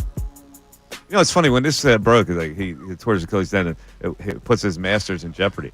Really? You think it puts his Masters in jeopardy? Like, how in the world could you possibly play a month from now after you get your Achilles tendon torn? Yeah, you can't. But Tiger's name still brings attention for everything. Well, it certainly does. Now, I don't know how he managed to do this, but he has kept under wraps a situation, Bill. The situation is that he is currently dating and has been for the last couple of years the ex-wife of Donald Trump Jr. I saw this. How about that? How do you keep that under wraps? Yeah, I don't know how you keep it under wraps. But interestingly, I got something in my throat. I think it's that Kind bar. I had the Kind bar. Oh, the great irony of your health killing you. Oh, man, hold on. It is great irony. He choked on a Kind bar. You okay? Somebody get that man a water. Anyone back there, help this man out. Well, because it's got like nuts, and I think one of the nuts is stuck. He died of nuts in your throat? He died on eating a health bar. Oh, man. Great irony. The key to doing that right, and he figured it out, is that you have to open your throat completely. Like, you can't swallow. There's the drop. All right, so anyway, in any event, her name is Vanessa. Well, and her daughter is Kai Trump, yes, and his son Charlie Woods are both really good golfers. Uh-huh.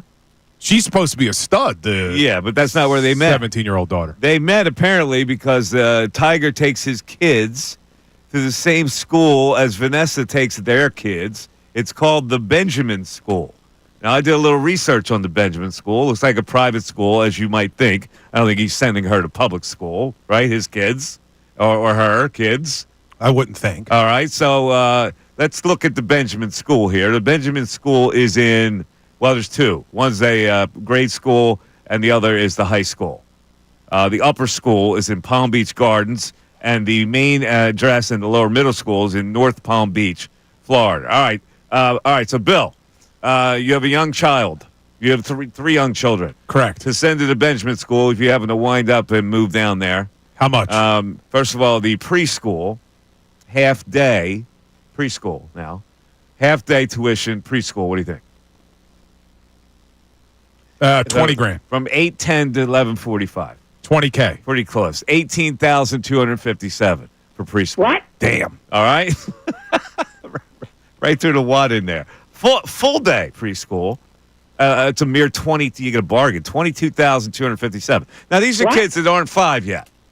Yeah, all right? That's crazy. Okay, now let's get to K5 because I don't think this is that expensive compared to the Interact schools. Ray, do a little checking on what Episcopal and Haverford School or Germantown Academy charge these days, and we'll compare it to the Benjamin School. All right, so let's go to grades K through 5, Bill. What do you think? $30K. 26,740. So you're overshooting it. But by these measures, it's a bargain for you. Well, because I'm comparing it to, like, the Friends schools around here. Yeah, too. Friends schools or the Interact schools, which I'm trying to compare it to. Yeah, All right. they're expensive. Grades 6 through 8. 32. 474. Pretty good, guys. Pretty good. And grades 9 through 12. Senior high school, only 38,595. And I'm telling you, that's got to be less than any Interact school. Episcopal, Haverford School, Germantown Academy, Malvern Prep, Penn Charter. I'll bet you all those schools are more than that, Ray. I'm looking at my old alma mater, Bishop Eustace Prep, 17.9. Wow, that's a bargain. That's a bargain. It's a bargain. Ray, what do you got? Yeah, Episcopal, I got the running tuition for you. So kindergarten, 29.9. First grade, 33,150. Then fourth is when it finally goes up again, 35.9. Fifth grade, 36.7. 6 through 8 is just south of 40 grand, and then upper school is 44,700. 44,700. That is more than the Benjamin School that Tiger sends his kids to. Yeah, that's pretty Benjamin wild. School's a bargain in Florida. And you get to go to school with a Woods, There you a go. Trump. You get to go to school with all There you famous go. people. Now, what could be the most expensive Interact school? I don't think it's at 44.7. Well, the Hill School's expensive. The Hill in School, Jersey. and that's where Trump. No, that's in Pottstown. No, isn't the Hill School The in Hill New School, Jersey? the Hill Pottstown. School's in Oh, Pottstown. what am I thinking? That's Oh, I'm near thinking where of I grew the up. Hun. I'm thinking of the Hun School. Hun, is in yeah, Hun Jersey. School's outside of Trenton. is Yeah. what I remember. The Hill School is where the Trump kids went. They did. Yeah. So Now, they- what's the Hill School's tuition? oh man, 60?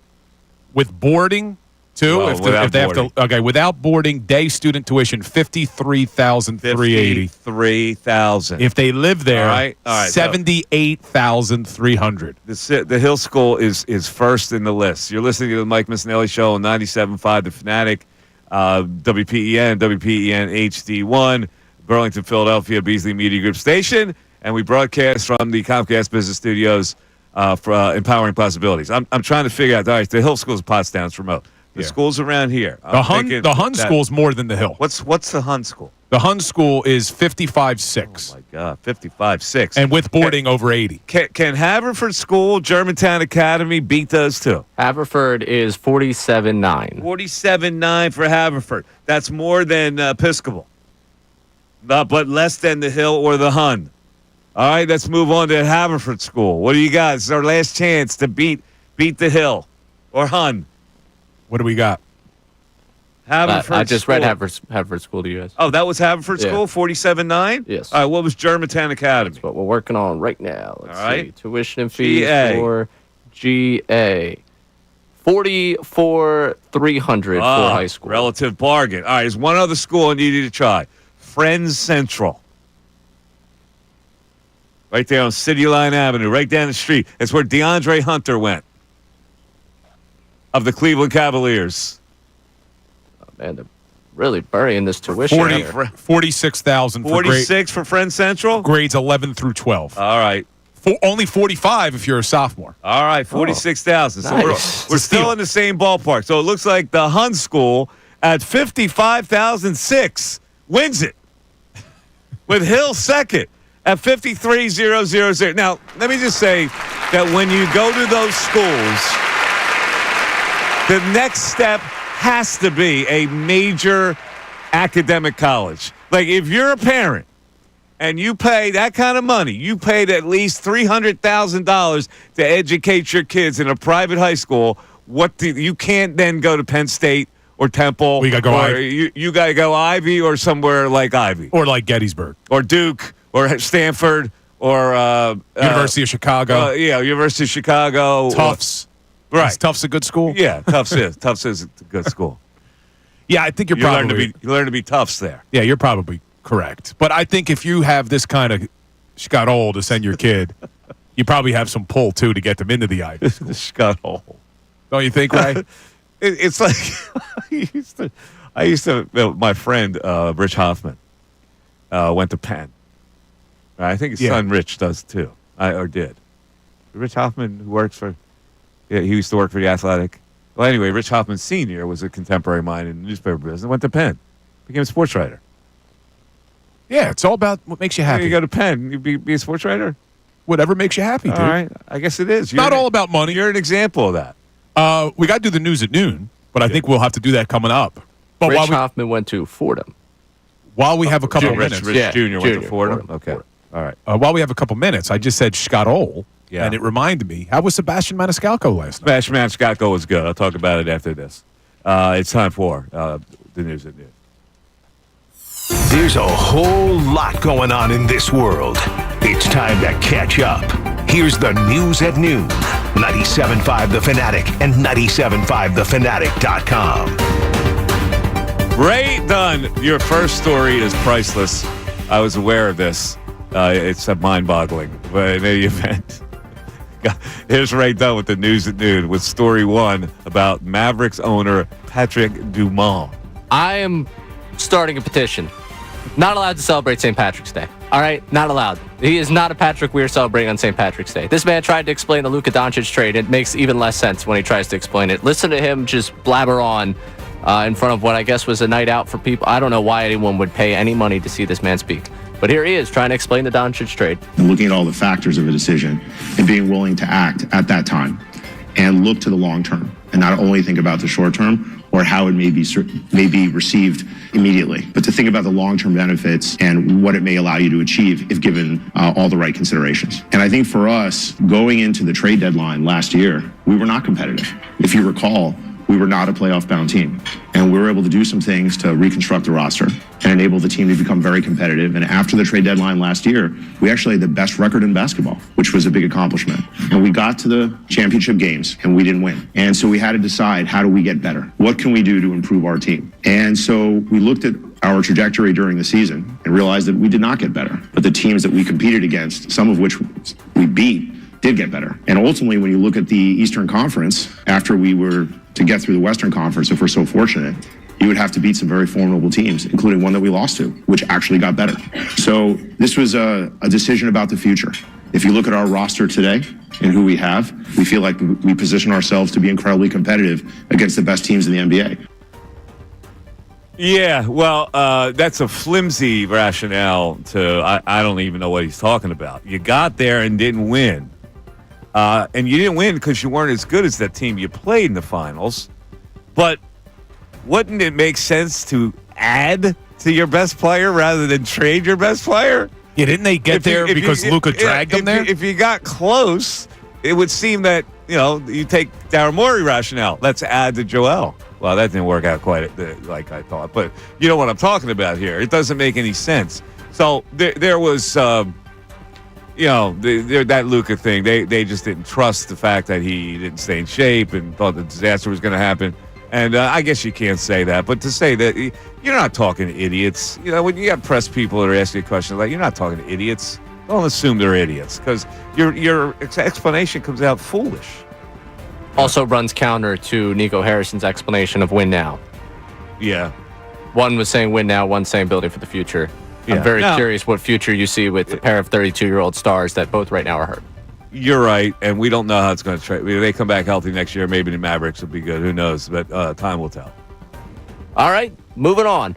Go to Josh Allen, who signed the massive extension over the weekend. Now up, I think, over 50 at least in the annual average value for him. But he did not get past Dak Prescott's $60 million per year. He was asked about that in a press conference yesterday, and here's Allen's response to it. It didn't seem like, to my perspective, I was taking a whole lot less.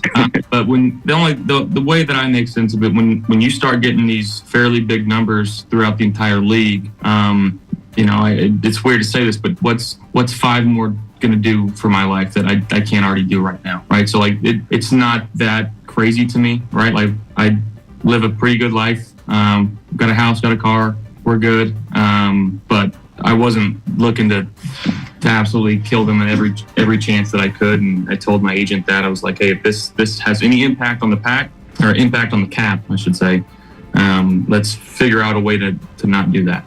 $5 million more wouldn't do more for his life than what he does right now.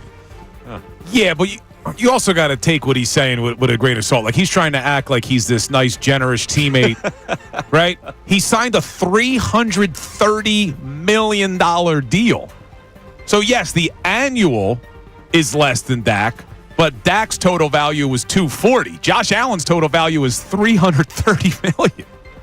Well, I know. And that's what it leads to it. Do you believe this being sincere? No. And also, would you ever just leave $5 million on the table for pretty much no reason? No, you would never do that. Once you get in that, like, every dollar counts. I look at Bryce Harper though. Now, Bryce Harper makes what a year? He's significantly underpaid now, right?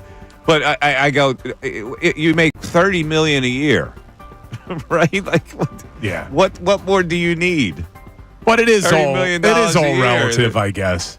All right. Next. Right, you compare yourself to the other players. While we're talking deals here, final one. This is a News at Noon favorite. I find good Jeff Teague stories incredibly interesting. They're fantastic. He told the story of how he ended up signing an extension with the Atlanta Hawks and how contentious it was in the year leading up to the extension. Here is Jeff Teague breaking down how it all happened. I was hyped to get the money, but the way Atlanta made me do it was whack. I'm having a good year. They like, yeah, you got to go find the money. Like, we ain't extending you. Danny Ferry, 1 year I had a great ass game. I had like 31 on the Magic. So I came in the game, we won. I sagged my pants. Yeah, we walking around like, he's like, pick your pants up. And I looked at it, I was like, I don't want to see all that. going on? You walking around here, you sagging, you walk around here, and I'm like, what the on him? So the next day at practice, he just come in the film room. He the GM, he just snap on me. In front of everybody. Yeah, like, you don't play any defense, you don't do it. I'm like, damn. Like, he didn't like me. He kept saying, like, you're not my guy. So I was like, damn, I got to go find it. And I found it with Milwaukee, and I signed it. So I had to call him. Best call of my life. They told me I had to call him and tell him don't match it. And I called him. I was like, I hate everything about you. I hate how you walk. I hate how you talk. This is stuff he said to me. I was like, I do not want to play for you. I don't want to be a part of your team. Please don't sign this. Like, I don't with you. And he was like, okay, cool. Hung up the phone. I signed the extension. We all clapped in Milwaukee. The next morning, they take me to go find a house. He called me and was like, ha, ha, ha, ha, ha. That's how the NBA works. Way to do business. Good job. See you in Atlanta next week. And I was like, what? He was like, yeah, we're matching it. Bye. And he just hung up. So he matched it after all? After all that, they matched it and ended up back in Atlanta. Ha, ha, ha. He said to him. Yes. Who's the GM he was talking Danny about? Ferry. Danny Ferry? I hate you, he said to him. I hate the way you walk. I hate the way you talk. I don't sleep with you. And yet, oh, that's amazing, man. He's back. That sounds like something I would have said to a previous general manager here. But did you know, I hate everything about you. We may have talked about this before, but you know Teague is a high school basketball coach now? I don't think we've talked about this before. No. He's not telling his kids these He stories, coaches man. basketball at his old high school. Good for him. That is good for him. But you listen to him on these podcasts, it's like, how's he talking to these kids? He's a little vulgar. All right, 610-632-0975. It's the news at noon. We're back after this. We want to hear from you, so text us at 610-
I was just doing a little math, man. I'm kind of really obsessed now with these. Not that I have children I have to put through school, but my man Bill does.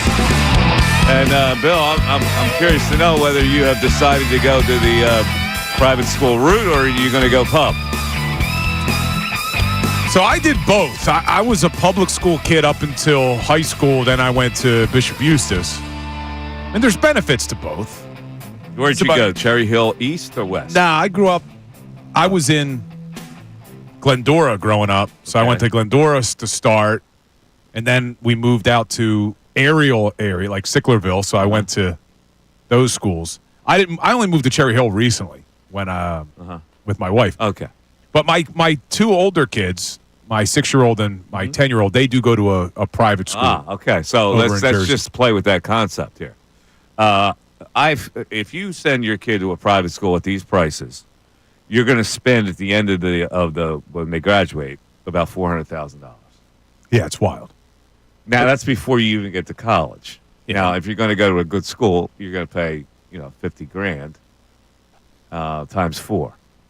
So that's $600,000 to educate each one of your kids. And in your case, you have 3. Yeah. So you times that by 3, you're talking a heft. Yeah, it's a lot. You're talking about, what are you talking about? Well, do the math on that. Oh, so that's 600,000 times 3 is 1.8. $1.8 million on education, Bill. Looks like I'm going back to being an attorney. I'll see you guys later. See, and that's why I brought that case up today. The guy fell out of the ski lift. Yeah, I'll see you Bill, guys. you could have educated your kids with the $3 million you would have got from that. Man, it is crazy. And then you figure a lot of people now, they go to graduate school on top of it. Education's expensive. All right, the other thing we talked about, you mentioned something that I found very interesting. Tiger Woods dating Donald Trump Jr.'s ex-wife. You believe that would unnerve Donald Trump Jr. Why? I don't know. It just, I guess, it depends on what his relationship is with his ex-wife. But I mean, Tiger Woods is a massive star. Yeah, so it's like, she's man, got a massive star name. Why? True. You think that would work? They're both kind of massive stars. I guess it depends on how confident and comfortable you are in your own skin, where you would be. Oh, I don't mind that she one-upped me. Like, she went from me to, man, the greatest golfer of all time. Like, you can make, I guess, the comparison to a lot of different things. Like, if your ex then start, like if Ray was dating somebody and then they break up and now she's with Justin Bieber. It's like, oh, man, she one-upped me. That's what I was saying. Like, does he look at it and be like, oh, man, I thought I was the best thing that ever happened to her, if they have that type of relationship. I personally wouldn't care. The guy's moved on. He's had 2 other girlfriends since then. Why would he care about what his ex-wife does? That's what I said. Maybe he doesn't. It all depends. I'm saying, why would he? Like, he's like 3 relationships past that one. Well, because I guess they have kids together, right? So they do that. Okay. I personally don't care. I have kids with my ex, and I don't care. I've moved on, and I'm happy with my wife. But I know there are some who may get upset that they went to a bigger star than you. Right. What do you think of this? Actually, this is something I got into a big argument. I believe it was New Year's Day, like 4 or 5 years ago, with like my college buddies, that we just kicked around like someone leaving you at the time. Ben Simmons was the name, which is when Ben Simmons was still an all-star and someone that everyone generally had high hopes for here. Yeah. And it was, she left you for Ben Simmons. And I was like, that's a win for her. I mean, that's like financially, that's a fantastic decision. And, he's Ben Simmons. Why would I be upset about that? Good for her. Like, I was crushed for that take. Everyone's like, you don't understand. Love, da, da, da, da, da. Well, but I mean, if this ended up happening where you break up and she ends up with Tiger Woods, good for her. Yeah. I mean, what am I going to do? Well, you broke up for a reason. You're not going to sit there and try and get in the way of something that you have no power over. And I guess the good thing is, with their daughter being such a great golfer, not a bad stepfather to have. Well, wait a minute. Tiger Woods. I'm trying to get. Are you using the Ray principle that she has upgraded and that would make you feel inadequate? I was saying I could see Ray where principle. That's not what I'm saying at all. So I was saying I was cheering for said person. Yeah, but That's good for you. But the principle of it, it's like the J-Lo. Who did J-Lo hook up with after she had married that that dancer, Chris Judd. Remember that guy? I don't. He was a dancer, and he became a nobody, and it's like he's looking at the TV, and there's his ex-wife, J-Lo, parading around with another celebrity, and he's got nothing.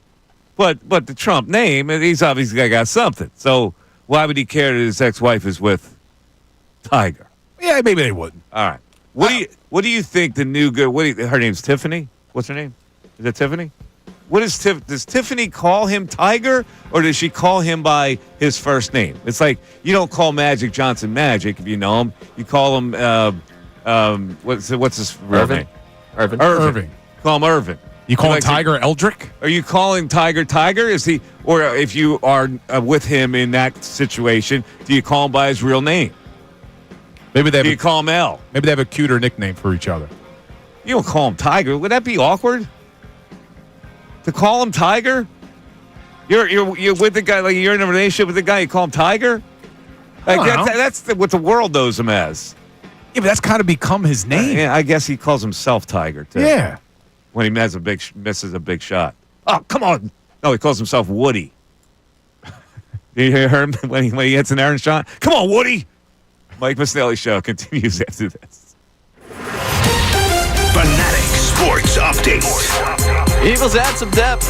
I'm Ray Dunn. This update is brought to you by Natural Lawn of America. Get free seeding every year. Call 800-FREE-SEED now.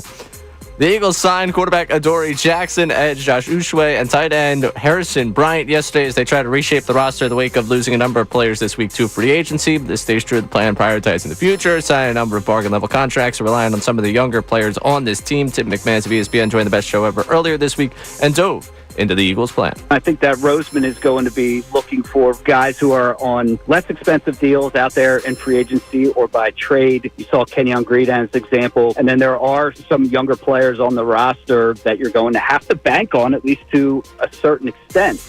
We'll keep you updated with any other moves that the Eagles may make. 76ers back in action tonight against the Pacers at 7 o'clock at the Wells Fargo Center. You can hear it right here on 97.5 The Fanatic. You heard last night on The Fanatic as the Flyers won 4-3 in a shootout over the Tampa Bay Lightning. Flyers play the Hurricanes Saturday at 7 o'clock.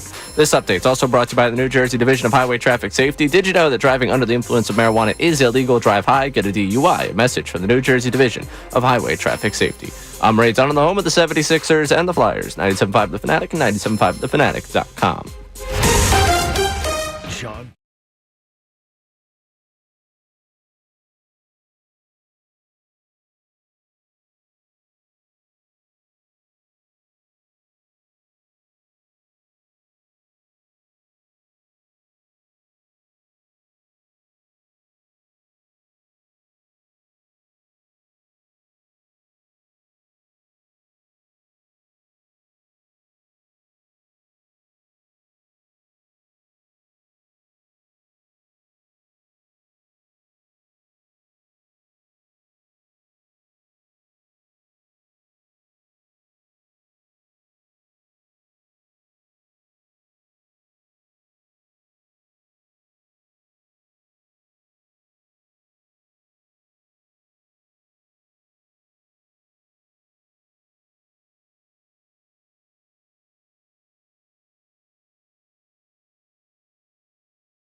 Show. Oh, we're talking about the Eagles off-season today, and I, at the start of this show, put out, three kind of choices for Eagle fans and where they are right now.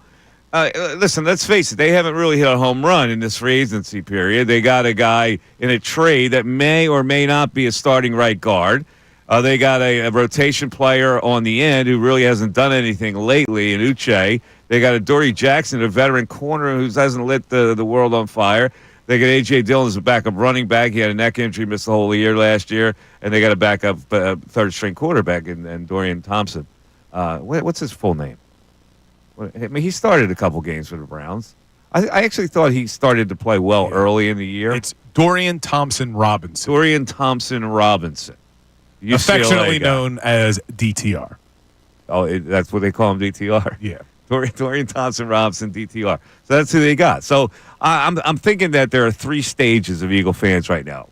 The ones that remain patient, because that's what Howie told them to do, remain patient. Free agency may not look like you want it to look early on, but remain patient.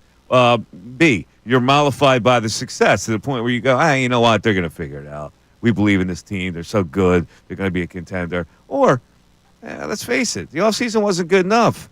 And there usually is a drop-off. A team that wins the Super Bowl, they get all happy on the farm, as John Chaney would say. And they come back, and they don't have the same edge to repeat. And so what has to compensate for that is a good offseason where you replenish what you lost. So, Bill, I think you're in the you're the mollified by success man, I think. I'm not. I am. There's a salary cap, and you can only sign so many players, and I don't love that they lost some, but really there was nothing else they can do. But when you talk about how, what would you say, fat on the farm? What was this saying? Happy on the farm. Happy on the farm. Mm-hmm. I don't see that happening when you got a guy like Jalen Hurts, who didn't even want to come out of the game when it was 40-6. When you got A.J. Brown doing an Instagram post, literally 48 hours after they won, saying, this doesn't feel like I thought it would. I'm all about the grind. Can't wait to get back to work. Saquon Barkley, same way. So, yeah, they're going to have to win differently this year, most likely. You're not going to hold teams to 17 points a game. Most likely. We don't know. I mean, guys could step up. I think it's a big ask of those guys. But I don't see this team being complacent. Maybe the fan base, but not the team. But I think the perspective for everybody that plays them next year is going to be supersonic. They're going to want to, the Eagles will become the Super Bowl almost every week. And it's tough to maintain that level of intensity when people are coming at you. You're the kingpin. And they have a tough schedule. I know we don't know when. They do have a tough schedule. Yeah, we don't know when they're playing, but we know who. I mean, listen to these away games. They're playing 1, 2, 3, 4, 5, 6, 7, 8, 9 road games. 7 out of the 9 teams were playoff teams. They got to go on the road to Washington, Tampa Bay, Green Bay, Kansas City, the Chargers, the Vikings, the Bills.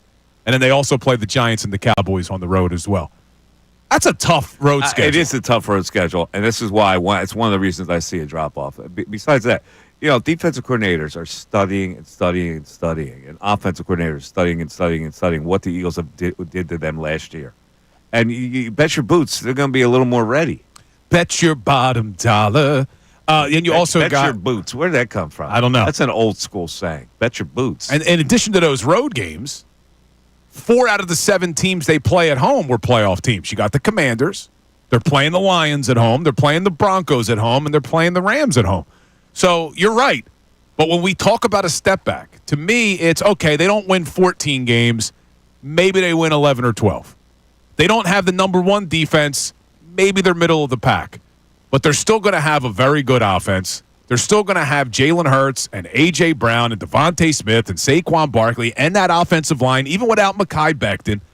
So I don't expect them to not be contenders. I'm not predicting they are guaranteed to repeat, but they're going to be a team that's in the mix for the same reason I said yesterday. All the things I just mentioned, but for the reason I said yesterday, you got to have a Super Bowl caliber quarterback to win a Super Bowl and be competitive. And the Eagles are only one of a handful of teams in the NFC that have that. So, yes, we could be upset that they lost this defensive talent, but I don't think it prevents them from being a true contender. And Vegas feels the same way. Vegas feels the same way. It is pretty amazing that they're still the favorite. But I'm going to tell you what I think is a good bet. I don't know. Would this be a violation? Because I think there's going to be a significant, not significant, but I think there's going to be a slight drop off, and they might not win their division. Well, there hasn't been a repeat division champ since when, Ray? Yeah. So what are the odds on the Washington Commanders winning the division? So, wait, 2004. So we're going on now 21 years. Uh-huh. Do you want the Vegas odds? I want the Vegas odds if you bet the Commanders to win the NFC East. All right, number one, it's a violation on your part. Well, I don't. You just gave me a statistic that's fortified it. Yeah, 21 years. Right? That doesn't mean the Eagles can't go through the playoffs and win a Super Bowl. I'm just saying, winning this division. At least on FanDuel, the only two options are Super Bowl winners, conference winners. Oh, okay. So they don't have the odds for the NFC East. Well, if you can get them winning the NFC East, the Commanders probably have a good price. Yeah, and you look at the Commanders, their schedule is a lot easier. Easier? Yes. And they've improved. And that's not to say that they're better than the Eagles. But you know how quirky things happen during a regular season, and sometimes you don't have as many wins as the other team, or you lose in a tiebreaker, whatever it is. I think the Commanders are a good bet to win the division, man. I'm sorry. Well, Commanders went all in. You know, they signed some older players again. They made the trade for Tunsil. They got Deebo Samuel. They still are going to have Jaden Daniels. See, the big question is, does Jaden Daniels have the sophomore slump that we've seen with starting quarterbacks in the past? Like C.J. Stroud looked incredible as a rookie. Not so much last year. Does he have that? Now, I'm not expecting it. I think Jaden Daniels is a very good quarterback. And the Commanders do have an easier schedule. They only play 8 games against playoff teams from last year. The Eagles play 11 against playoff teams. What it may come down to are the head-to-head matchups between the Eagles and the Commanders. I know. I'm telling you, just watch out for that. As I go to the phones, talk to Gary in Southampton. What's up, brother? How you doing? How you doing, Mike? How you are? Good. Great. I wanted to chime in on the tuition. The tuition, the private school tuition. Yeah. Okay. Lawrenceville Academy. Lawrenceville It's Academy the winner. is the winner. Yeah. What's Lawrenceville Academy's tuition? Board 79.5, and going is 64.5. Ooh, 60. Oh my God, 64.5. Now, all right. So Lawrenceville and Hun are kind of in the same area, right? Same area. Yeah. I mean, Lawrenceville is right over Scudder's Falls, and I went out now, Gary. You know, yeah, you know this education system pretty well. So, what makes that school $65,000 worth? Because it's almost a guarantee to Princeton. It's a guarantee to get into Princeton if you graduate there. Well, it's pretty. Yeah, I would say a good 80% chance of getting in. Oh my! Wow. Oh, Yeah. there you go, I mean, Bill. So would you pay that kind of price? Now, listen, the kid's got to do the work. I assume it's a tough curriculum, right? Oh yeah. All right, that sounds good. Now let me ask you: do you know what George School is in Newtown? Up in Newtown? Yeah. I looked at that. That's got to be high priced as well. Yeah. Well, again, that is another boarding school situation. Yeah, I'm not talking about the boarding. I'm talking just about straight tuition. I don't know that. Okay. I didn't look that up, but Cosby's kid went there. Okay, I got you. Ellis. Yeah. Yeah. All right, thanks, Gary. I appreciate that. There you go. So Lawrenceville Prep, 64,500, Bill. It's actually I just looked it up. It's going up next year. 66,400. It's 66 to Lawrenceville to go next season. Next 80% get into Princeton. Would you do that for your kid? Sorry, love you guys. A Colarulo who graduates from Princeton. Can you imagine, Ray? Well, they also have to get through Princeton. What are you saying? Colarulo kids aren't smart kids? I haven't met them yet. I don't know. How dare you, They Ray? got your genetics. That's all I'm assuming. You know, look, usually it's me taking shots at Ray. I'm not happy right now. 610. I need my wife to text in again. 6320975. Back after this. Andrew Salciunas. They must really like Keely Ringo.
12:42. Mike Missanelli Show, 97.5 The Fanatic. A little chilly out there today. It's a little chilly. Oh, it's going up to 61. I know, it was chilly this morning when I came in. What is it now? It's 51. Oh, that's chilly. Headed up to 61. When? When's it going to get to 61? By the time we have dinner? It says 4 o'clock on my 4 o'clock it's going to be 61. trusty Apple Watch. It's a little chilly. I'm not expecting, I'm expecting March. What's March come in like a lion, goes out like a lamb? Is that what it is? That's what they say. It's kind of, it's lambish. It was lambish at one point, and now it got cold again. In like a lion, out like a lamb. What's supposed to be tomorrow? Is it golf weather tomorrow? Let me check this out. Oh, looks cloudy. And then you know what they say about April. April showers bring May flowers? Right. And what do May flowers bring? The month of June. May flowers bring nothing but pollen. Pilgrims. What's it bring? Pilgrims. Pilgrims. May flowers. Hit it, Ray. Nah, it's all right. 60 tomorrow. How about this? Sunday, a high of 67, but it's going to rain. And Monday rain. Yeah, you got some But then got some wetness coming in. Oh, next week. Tuesday, 64. Wednesday, 68. Yeah, Thursday, 67. And then it drops by the weekend. Yeah, back to 45. All right, I want to change gears, Mike. I want to ask you about something. You want to gear it? I want to ask you All about right, something. go ahead, shift. So I read an article this morning. Because you were talking a little bit. We were talking about the Super Bowl hangover or people coming out at the high. And we're only 13 days away from opening day for the Phils. Yeah. And there hasn't been all that buzz. No, not a lot of buzz. Good team. We know it already. There's no mysteries. There's no questions, really. But, and I've said this before on the show, as disappointed as I was with the offseason in terms of the outfield, that pitching staff looks so damn good. So MLB.com did an article this morning where they ranked the top 10 pitching staffs, not just the starting rotation, the top 10 pitching staffs that includes the bullpen in Major League Baseball. If you had to guess where the Phillies rank, or if they even do rank in the top 10, where do you think they rank in all of Major League Baseball? Starting rotation and bullpen combined. Phillies and all the teams. Correct. I would say that they are 10th. Number 2. They're 2? Major League Baseball. See, I thought the bullpen would weigh that down a little bit. So I thought so as well, but they make a good point here. And the article's written by Anthony Castrovince, or Castrovince, or Vince, however you say it. You know how shout to out keep for going, Bill. Keep yeah, let's try different. Two or three more. Shot. Castrovince. Castrovince. There's a lot of different ways you could say this, right? Oh, wait, one more. Give me one more different pronunciation. Castrovince. Nice. All right. So what do you have to say? Anyway, what Anthony had to say. So here's what he says about the bullpen, which is a good point. Obviously, you know how good the starting rotation is, but with the bullpen, he says this is going to be a bounce back year or a potential breakout year for Jose Alvarado. Loves the addition of Jordan Romano, and talks about how young Kirkring is really catching on. So if you have a jump year by Orion Kirkring, you get Alvarado back to the guy we saw a couple years ago. Romano stays healthy. You don't have any issues with Strom's shoulder, let's hope. You could see where this the bullpen accompanied with this starting rotation, I think it could be one of the best. I actually think this is going to be a drop-down year for the Phillies. Based off of what? I don't know why. I got a feeling that a little staleness is going to set in here, and it's going to be a drop-down. And I think that the baseball experts look at this and they go, the Braves they project them to be, 6 wins better? Yeah, and they have the Phillies. And they have the Braves, for reference, as the number 3 best pitching staff in all baseball. I like Jordan Romano. I think he's going to really give you heartache early in the season. I think he's going to give up a lot of home runs in key spots, and then he might find himself. But coming off that injury, I think his location, he's not going to be fine pointed, and I think I think he is going to be a guy that people get scared of early. That's just my feeling. I hope you're wrong. I think I think the Phillies have a solid lineup, top to bottom. I don't really have a problem with them, but it is sameness, and it's sometimes sameness can get stale as far as going through an entire season. Now that doesn't mean they can't do anything in the postseason. They'll be in the postseason. But that's what my next question was, because when you say you think it's going to be a little bit of a What'd you call it, a step back? I think maybe like 88 wins will have to get them in the playoffs. As a wild card. Yes. With this starting rotation, man. What is the over-under for wins for the Phillies in Vegas? Do you know? Let me see if I got that. Because this is very telling. Find that on my FanDuel. When they set that number, it's very telling. All right, win totals. Let's see. Team win totals for the Fightins. 90.5. I'm going under. Because I think it'll be 88, 89, 90. Like in that area, I think the hook may get you there. Oh. So I think 88's the number. And that's, listen, they got a great pitching staff. That seems low, right? You got a great pitching staff, 90.5. Doesn't seem low. They've got a good lineup. They've got a power lineup. And they're ranked as the second best pitching staff in all of baseball. And the win total's 90.5. And the Braves have more. See, it's hard because you remember they won 95 last year. Yeah. And they had that amazing start, and then they didn't play as well after the All-Star break. You go back to 2023, they only won 90. I say only because it's 90.5 is the over-under. Year before that, only 87. Year before that, 82. Now, you could look at it and say they've improved every single season. They won 95 last year. Vegas has them at 90.5 this year, even though their pitching staff is better. Now, you tell me, what makes sense about that? And the Braves are at 93.5. What makes sense about the drop? Nothing, except sometimes you drop off. 610-632-0975. Back after this. Fanatic Sports Update. The Eagles had some depth. I'm Ray Dunn with this Fanatic Sports Update. The Eagles signed quarterback Dory Jackson, edge Josh Ushway, and tight end Harrison Bryant yesterday as they tried to reshape the roster in the wake of losing a number of players this week to free agency. This stage true to the plan of prioritizing the future, signing some bargain-level contracts, relying on some of the younger players. ESPN's Tim McMahon joined the best show ever earlier this week and dove a little bit into that Eagles plan. I think that Roseman is going to be looking for guys who are on less expensive deals out there in free agency or by trade. You saw Kenyon Green as an example. And then there are some younger players on the roster that you're going to have to bank on, at least to a certain extent. We'll keep you updated with any other additions that the Eagles may make. The 76ers will be back in action tonight against the Pacers at 7 o'clock at the Wells Fargo Center. You can hear it right here on 97.5 The Fanatic. You heard last night on The Fanatic, the Flyers win 4-3 in a shootout over the Tampa Bay Lightning. Flyers play the Hurricanes Saturday at 7 o'clock. This update brought to you by Jackson Hewitt. It matters who does your taxes. At Jackson Hewitt, expert tax prep is now $149 or less. Terms at jacksonhewitt.com/49-149. I'm Ray Dunn on the home of the 76ers and the Flyers, 97.5 The Fanatic and 97.5thefanatic.com.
All right, it's Mike Missanelli Show. One of the quirky things we did today was compile a list of the most compelling, let's say compelling, the most compelling players in Philadelphia sports right now. You keep changing the adjective. Yeah, let's just say, to make a level playing field, the most compelling athletes in Philadelphia sports right now. And then we'll go to the most compelling athletes in Philadelphia sports ever.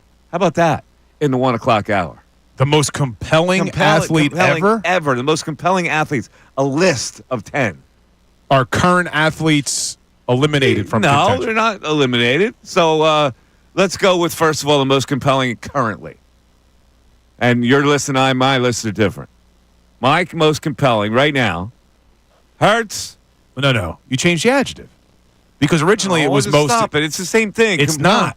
You said most exciting. All right, exciting, compelling, satisfying. It's the same thing. It's the same heading. Compelling, satisfying, exciting. Ray? Compelling is the same as satisfying. Mr. SAT himself. Compelling, satisfying, exciting. Would you agree? 3 completely different adjectives? I think we're looking at different adjectives here. I have to rule on the side of Bill on this one. I think it changes the list. All right. Because when you say most exciting... Who would be on the most compelling list that would not be on the most exciting list? Guys, give me it. Give me it. Well, I think Who's compelling that's not exciting? It's the same thing. I think you could say this whole thing with Joel Embiid and Paul George is pretty compelling, but it's not exciting. No, I'm talking about compelling as an athlete, not the thing. Not the thing. The compelling right now, Embiid doesn't belong on any list. George doesn't belong on any list. Yeah, they're non-entities right now. The definition of compelling: evoking interest, attention, or admiration in a powerfully irresistible way. Perfect. It encapsulates what I'm trying to do here. Exciting causes great enthusiasm. And then satisfying means giving fulfillment or the pleasure associated with fulfillment. Because it's the same thing as compelling. Well, Why are you splitting hairs here? Compelling was the perfect definition of what I'm after. Well, because here's the thing. Satisfying, I would probably put Jalen Hurts number 1. Exciting, I would put Saquon Barkley number 1. I think Saquon's a more exciting athlete than Jalen Hurts, but I think Jalen Hurts is a more satisfying athlete. Let's just forget exciting. All right? Forget the word exciting. Forget I even put it in the equation. The most compelling athletes that we have right now. Embiid or George, none of them are compelling. Agreed. So you can eliminate them. All right, I agree. All right? Okay. So I got Hurts, Saquon, Harper, Wheeler, Jalen Carter, 5th, AJ, 6th, Bond, 7, Maxey, 8, Michkov, 9, Quentin Mitchell, 10. Quinyon Mitchell, 10. Just call him Q. Q, 10. Quinyon Obey. Yeah, you and I are similar. I got Saquon as my number 1, Jalen Hurts number 2, Jalen Carter number 3, Bryce Harper number 4, Zach Wheeler number 5, Matvey Michkov number 6, Zach Bond 7, Quinyon Mitchell 8, Kyle Schwarber number 9, and then I'm still going to give Tyrese Maxey. It's Schwarber on that list. 10. That's very interesting. Now, why would you have Schwarber on that list? Well, because originally you used the word exciting. And every time Schwarber comes up to the plate, it's exciting because he could go yard. Okay. And especially now if he's going to back cleanup, he could go yard with some runners on base. Okay. All right. I got you. I didn't think of Schwarber. And I think Michkov's got to be higher on the list. Yeah, he doesn't. Michkov deserved to be higher on that list, Bray. Of all the athletes who I just named. Could be Rookie of the Year. He's not. I mean, come on. Not yet. He could be. Exciting, satisfying. Compelling. He's exciting. I don't know if anything's satisfying right now. Should he be above Hurts? Compelling's. Should he be above Hurts? Not above Hurts. Saquon? No. Harper? No. Wheeler? No. Jalen Carter? No, I don't have. I have him above. I'm asking Ray. Quiet. But you're putting him above guys I don't have him above. I'm asking Ray. Hold on a second. It's the Mike Missanelli Show on WPEN HD1, Burlington, Philadelphia, Beasley Media Group station. That's where you're listening to us, and we broadcast from the Comcast Business Studios, empowering possibilities. No, Michkov doesn't belong ahead of any of those. Okay. Can I now name the athletes I put him above? Now, if it was the Bill exciting list, then maybe he would be. Dawood says in the YouTube chat, coming up in the 1 o'clock hour, Mike wants to know the most riveting athletes in Philadelphia. You keep changing the adjective. Compelling speaks for it all. Give me the definition of compelling again. It fits every category that I'm trying to do here. All right? All right, so compelling is where we are now. Give the definition. Compelling. All right, the definition of compelling. Evoking interest, attention, or admiration in a powerfully irresistible way. It's a pretty good definition. Okay. There you go. That's what I'm after. All right, so the most compelling athletes. All right, so let's go now. The most compelling of all time here. That in our lifetime that we have seen. Well, you haven't seen a lot, but I don't know. I'm going to start. I'll give you a 5, and then we can fill in the 5. Yeah, I don't know if it's going to be hard to rank them, but I think we could just name 5 or 10. All right, here we go. Number 1, Julius Erving. Dr. J. Number 2, Mike Schmidt. Michael Jack Schmidt. A long drive. Number 3, Allen Iverson. Yeah, I was going to say AI's got to be in. Number 4, Reggie White. Number 5, Bobby Clark. Ooh, your biggest fan. There you go. See, that's nice of you. What? That you put Bobby Clark on the list. Well, even though I'm not that fond of him. Well, you got to. Yeah, listen, this is the most compelling of all time. He's a compelling guy. And we're talking Bobby Clark as the player, not the general Bobby manager. Clark as the player, yes. As a general manager, so that's we've had my issues. top 5. Now, who else would you have on that list? All right, keeping it with hockey. All right, you're keeping it with hockey. You going to go Lindros? Have to. All right, I agree. I don't know if I'd put him right 6th because you got Brian Dawkins. Now, you didn't mention Wilt Chamberlain. No, because that's going way back. But yeah, that's too. Like, it's not like I didn't see him enough. He wasn't compelling enough? No, he was certainly compelling, but it wasn't in my wheelhouse, in my purview. I've said that before, and you'd be like, well, you know sports. Yeah, I know. I guess Wilt would have to be. You got to put Wilt on there. All right, put Wilt on there. Well, then Wilt has to be high if you put him on that list. Yeah, he does. Well, that's why I said it's going to be hard to rank them, but maybe we just name players, the all-time list here. You said Michael Jack Schmidt. Yes. But you didn't say Steve Carlton. I didn't say him yet. I just gave you a top 5. I think Lefty's got to be on there. You going to go Carlton? I think he's got to be on there. How about Bernie Perrant? Only the Lord saves more than Bernie Perrant. You think Bernie should be on that list? Probably. I think we're missing a few guys here. Who are we missing? Well, you don't have enough Eagles on here. We only have Reggie White. Yeah, you got to have some Eagles on there. Well, you got to have. Well, if we've already anointed Jalen above McNabb, that knows. I used to have McNabb on this list. Jalen probably goes on the list before McNabb, right? Well, now again, this is why I think the adjective that we're using is so important. Because if we're saying most exciting, wouldn't Randall have to be on there? Why don't you do your own damn list? Wouldn't Randall have to be on do there? the Bill exciting list, all right? Yeah. Go ahead. I'm trying to do one list. I'm trying to encompass everything in one list. You want to do your exciting list? Go ahead, knock yourself out. Give me Bill's 10 most exciting players. Go ahead. Go ahead. It's hard. Get the all-time exciting players. Go ahead, Bill. Randall would have to make the list. Randall? Okay. He's exciting. I'll give you Mike Schmidt because he was a threat to hit a home run every time he stepped to the plate. Reggie White. Allen Iverson. Okay. Dr. J. Wilt DeStilt. Okay.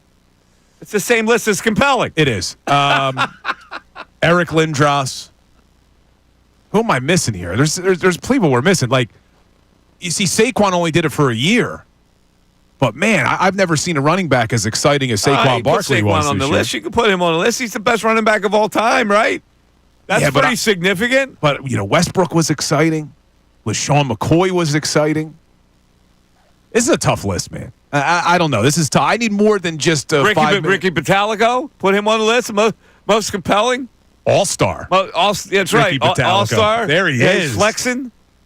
Go. He's hosting again today. Tyrone's out sick again. Yes. But they got Andrew DeCecco, football guy, in this afternoon with him. Oh, there you go. I don't know, man. I would need a whole weekend to put together a list. I tell you, why don't you do that?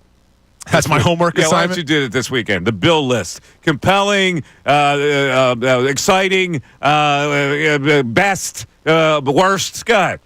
Do all your lists this weekend, Bill. How's that? Who are we missing, Ray? Who jumps to mind that we didn't mention for you? Anybody?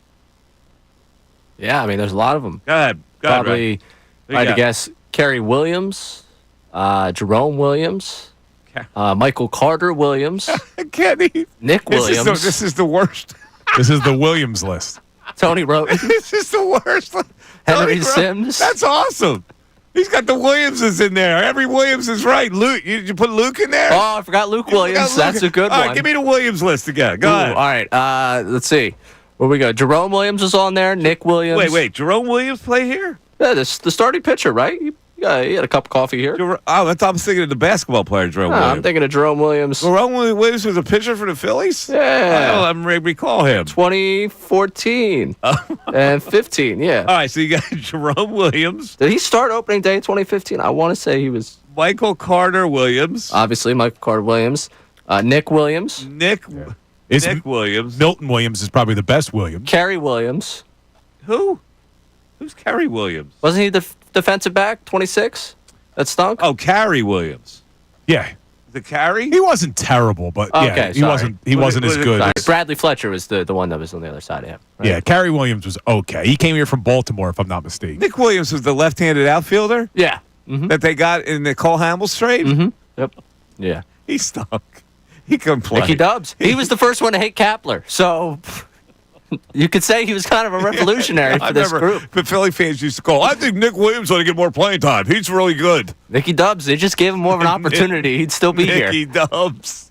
We wouldn't have to talk about Brandon Marsh. We got a stinko Williams list here, man. Well, we're missing a huge Luke Williams. We're missing a huge Williams. Who else? We're missing Joe Carter's Williams. Wow, you're not going to put Mitch with those Williams. No, but if we're just making a list of Williams, we're only doing the bad Williams? Well, did it sound like an encouraging list of Williams? I thought we were doing all Williams. Milton Williams, Mitch Williams. Milton Williams, by the way, we got a text that he was the third most important Milton. I forget who they had above him. Who's Milton Williams? The D tackle that just signed for $100 million. Oh, that. How soon you forget? I'm thinking of old school guys. I'm going, when did Milton Williams play? Yeah, Milton Williams. No, the modern Milton Williams. Well, he was a good Williams. Justin Williams from the Flyers. Justin Williams won my club's golf championship one year. Lou Williams is a Williams we didn't bring up. Lou Williams. But we didn't think in that, I'm not trying to take Lou Williams down with this group. Justin Williams is Mr. Game 7, right? Isn't that what he is? Mr. Game 7. He was a member of my golf course for a while and wound up winning the club championship. A lot of hockey players. As a 4 handicap. It was an upset. That is there's no strokes in that, right? That's straight up. Yeah. That is an upset. See, Mr. Game 7, he shows up when it matters. It was a total upset. All right, 610-632-0975. We're goofing around now, man. Let's get back to the serious stuff, Bill. Well, like why you are mollified by the Eagles offseason. Well, there was a big signing by the Eagles. You missed it, man. We didn't do the breaking news for it. Oh, we do? Who they sign? Massive signing. Who's that? Now, breaking sports news from 97.5 The Fanatic and 97.5thefanatic.com. All right, Ray, you really shouldn't have played the breaking news sounder for this one. It up. You built it up, Bill. This better live up to the billing. Oh, this is huge. The Philadelphia Eagles are signing former Broncos long snapper Charlie Hewlett to a 1-year deal. So they got a new long snapper in town. Well, what happened to Lovato? I guess they're moving on from good old Rick Lovato. Wait, isn't he under contract? No, he's a free agent. Really? He was a free agent. Moving on from Lovato? I don't see him no more. Now, Lovato has 2 Super Bowl rings. He was on that Super Bowl 52 team as well. Not bad for a long snapper. Oh, man, what was wrong with Lovato? I should have gone out for it. Oldest rookie ever, Bill Colarulo, new long snapper to Philadelphia. I'm embarrassed. All right. But, yeah, that's a big signing. 610-632-0975. We'll get back to our text board, and we'd love to chat with you on this lovely Friday in the Delaware Valley on the Mike Missanelli Show on 97.5 The Fanatic. Tyrone Johnson. There's no need to panic.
Whenever you hear what? Whenever I hear this song, I wait for the hello. Hello. We usually For play? whatever reason. Because we always come in late. Yeah, for whatever reason, we're usually We're late late with coming this back song? with that song. I just scared the crap I out of swear, her. Cotter's deaf. This preview is so loud in here every day. I don't understand. Do they whisper to him in the talkback in the morning? What Ray's talking about is we have a button where we could talk just to the producer.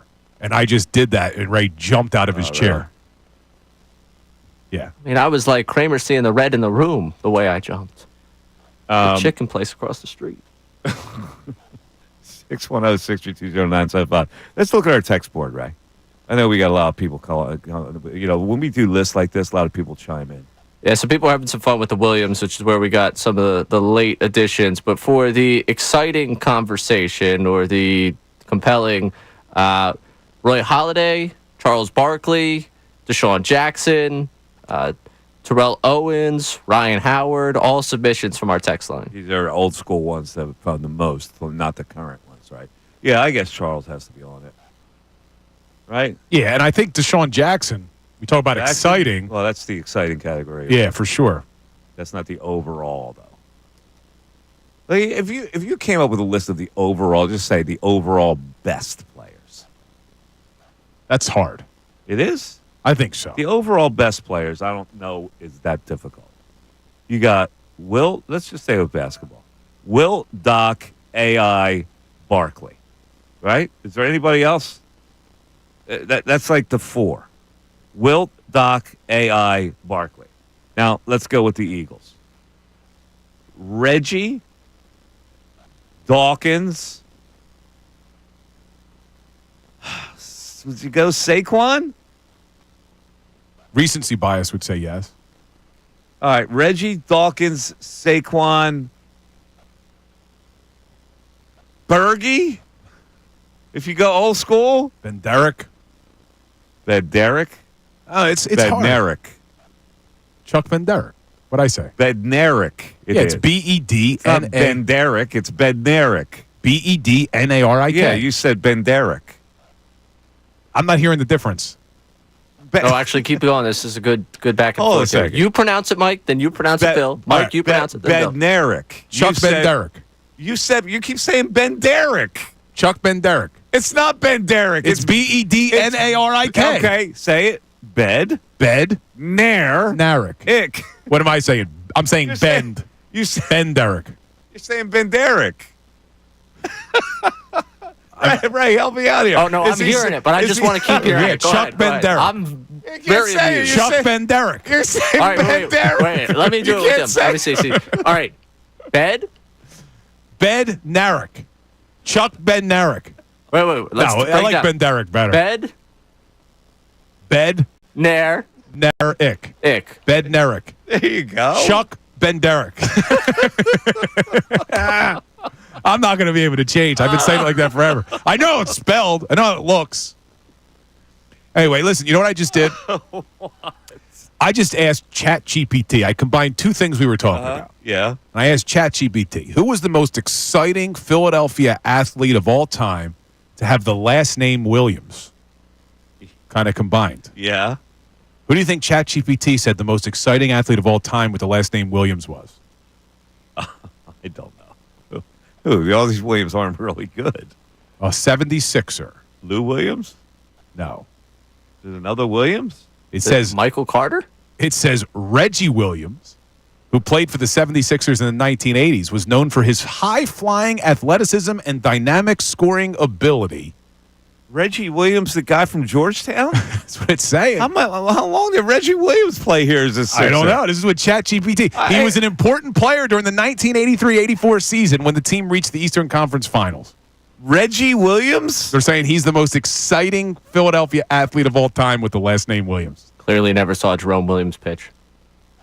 I got to be honest with you. I don't remember Reggie Williams.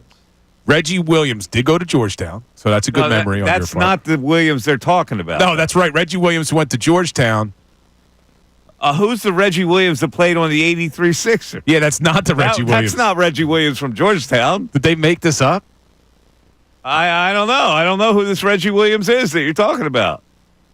Yeah, wait, it's not that Reggie Williams. Who's ChatGPT talking about here? I think Chat GTP comes up with some phony answers. Interesting you say that AI might not have it all together. Yeah, AI doesn't have it all together. Yeah, you can't trust AI for a lot of things. Yeah, because there was a certain president of basketball operations that admitted to using AI. That's right. And can we have that, by the way? And this is... I'm glad that you brought this up. This is Daryl Morey speaking at that business symposium is where he talked about all this stuff, right? We played clips from him at this thing before. So here's him. Like, you have the question that was asked to him?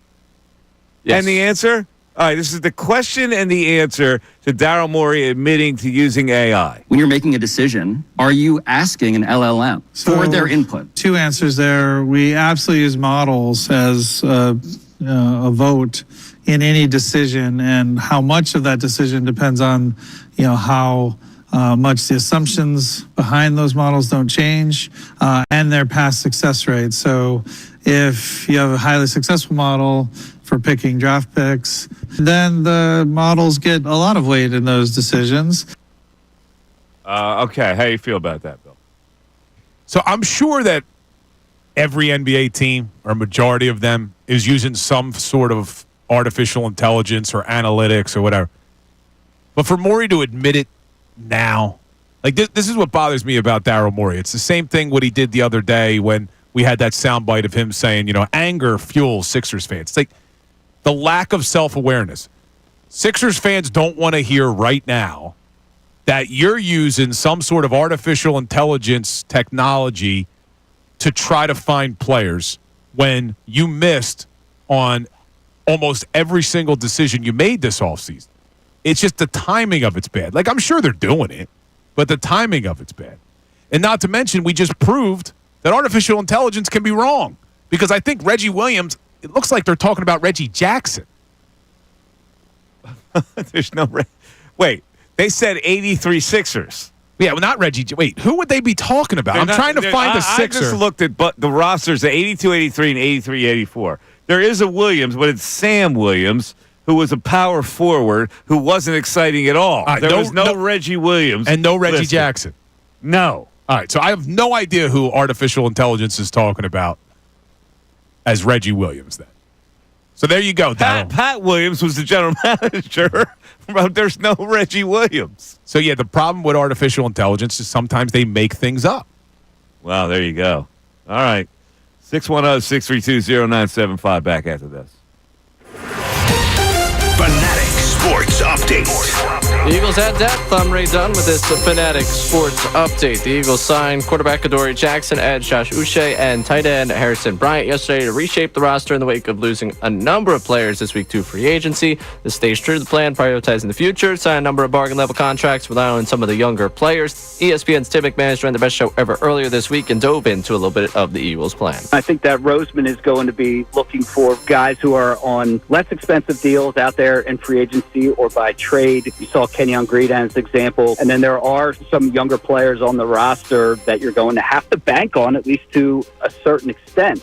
We'll keep you updated if the Birds add anyone else to this roster. 76ers back in action tonight against the Pacers at 7 o'clock at the Wells Fargo Center. You can hear it right here on 97.5 The Fanatic. It was reported yesterday Paul George going a further evaluation, further consulting on what they will do about his knee and groin injuries. You heard last night on The Fanatic, the Flyers win 4-3 in a shootout over the Tampa Bay Lightning. Flyers play the Hurricanes Saturday at 7 o'clock. This update's also brought to you by Rapid Radios. Rapid Radios instant push-to-talk walkie-talkies offering national LTE coverage. For a limited time, go to rapidradios.com now for 60% off and free UPS shipping at code radio and get an extra 5% off. I'm Ray Dunn on the home of the 76ers and the Flyers, 97.5 The Fanatic and 97.5thefanatic.com.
28, Mike Missanelli Show.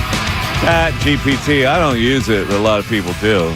You know, I've heard of some people who try to represent themselves in court to try to get court filings through Chat GPT, and Chat GPT gives them bogus information. You got to watch, Bill. Yeah, there was a lawyer, I think, who was disbarred in another state. Really? Yeah, and some people have tried to con the court into using Chat GPT to cite certain cases. Those that would be like self-represented would do that? Yeah, yeah. And it's you know, they get laughed at in court and they get sanctioned. So you always got to be careful. People think when I put in ChatGPT the most exciting Williams, and they came back with Reggie Williams, people think it was Reggie Johnson. Reggie Johnson did play on that 83 team, but he was a very marginal player. Yeah, which makes no sense. But listen, we got a little bit of news on this slow day. We got a little news from Ray's favorite NFL reporter, Mr. Starbucks himself, Jordan Schultz. Oh. What's Is he my Jordan favorite? say? So this is coming from Jordan Schultz, and it's not necessarily big news, but sources. The Eagles have been open to trade talks involving tight end Dallas Goedert and defensive end Bryce Huff. So I know that would make a lot of Eagles fans happy who want to see them move on from Bryce Huff, but I would not expect anything to happen with Bryce Huff yet, because if they traded Huff prior to June 1st, they would have to carry a $5.4 million dead cap hit. If they traded him after June 1st, they would save $4.3 million. What is the rationale behind that? On trading Huff? On the time limit. So there's always a June 1st is the cutoff on how things work contractually in the NFL. Why? There always is. So that's always the date. Like you can cut, like when they released Darius Slay and James Bradbury, they released them both with a post-June 1st designation. Yeah. Because I think it allows you to push things into it. Well, but how does that benefit the player? It doesn't benefit the player. Doesn't benefit the player. It benefits the team in terms of cap. So, yeah, but I don't get why. They're holding on to a player, but they're going to release him after June 1st. What's the difference? Why aren't they just, why don't they allow them to just do it now? Why until after June 1st do they save money?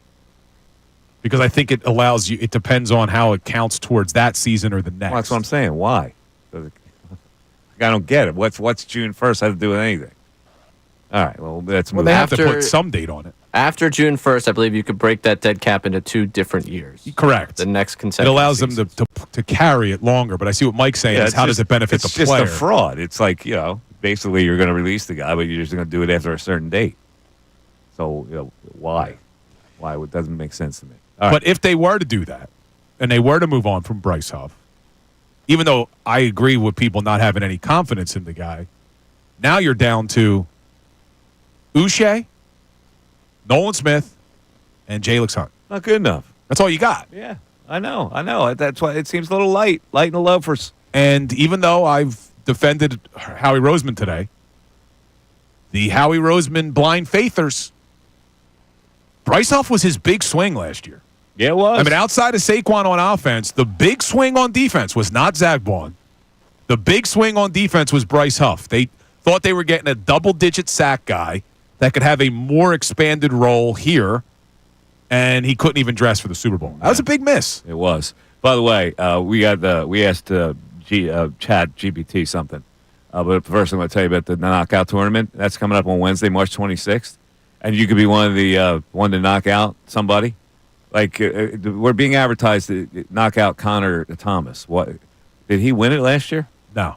Why do we care about his brother won? All right, well, then the ad should say knock out Connor Thomas' brother. Is that a revolving one where they're going to put a different name every time, or it's just Connor? It's just Connor. And the reason we're doing that is because if you imagine how obnoxious Bill is talking about himself as an athlete, Connor is 10 times that. Oh, yeah. Yes, okay. Yeah, the major difference, though, is Connor's just obnoxious. I'm fairly accurate.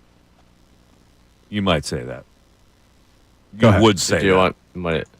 All right, so that wasn't supposed to be a joke. It sounded like one. Yeah, in any event, you could be one to knock out one of the Fanatic hosts or producers, or win the whole thing for bragging rights and a spot in next year's event. If you win, you get a spot in next year's event, which is hard to cop. So here's how you win. You listen weekdays for a keyword during each show that's on the airwaves during the day here at 97.5 The Fanatic. You'll enter that keyword on the contest page at 975thefanatic.com. Today's keyword was light, L-I-G-H-T.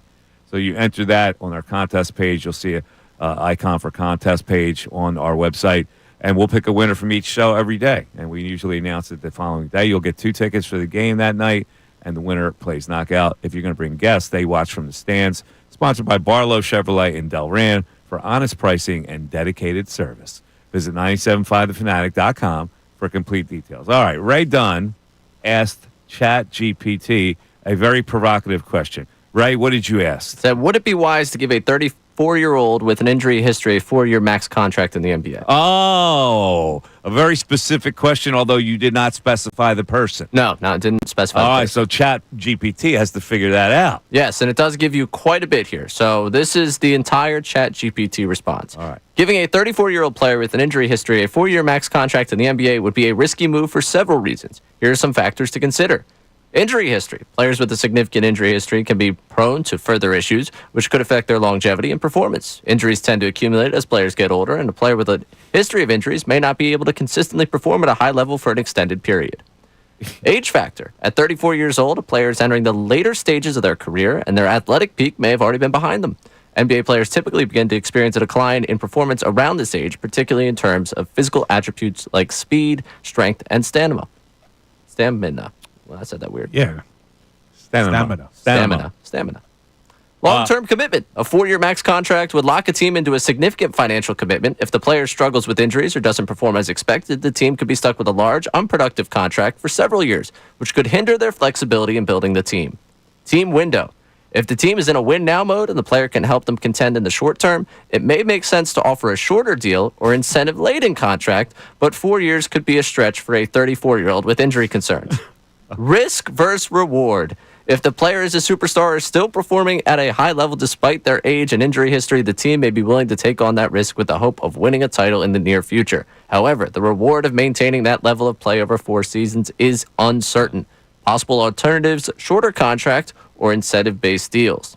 In summary, while it's not impossible for a 34-year-old with an injury history to still be valuable in a max contract, it would be a high-risk decision, and many teams would likely hesitate to commit to a 4-year deal for such a player. So apparently, Daryl Morey only heard one part of that ChatGPT since he consults ChatGPT. You know what it sounds like a lot? It sounds like a lot of Chat MGM, because Chat MGM, said the same thing at the start of the season. That's right, MGM. That's correct. MG Missanelli. MGM had that down before ChatGPT even thought of it. So, on the other side, I asked ChatGPT an interesting question. Oh, you did? I said, who is the best Philly sports talk host of all time? No, you did not. And who is the worst Philly sports talk host of all time? Not. And you're going to be surprised at these answers on the other side. Oh, my God. Chat MGM would have a stock answer for that. Chat GPT, I'm not so sure. 610-632-0975. Back after this. Tyrone Johnson, Ricky Vitalico, and Silver.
Missanelli Show, 97.5 Fanatic. If you want to climb in to the show, it's 610-632-0975. I'd like to go back to the text board and see what the people are saying text-wise today.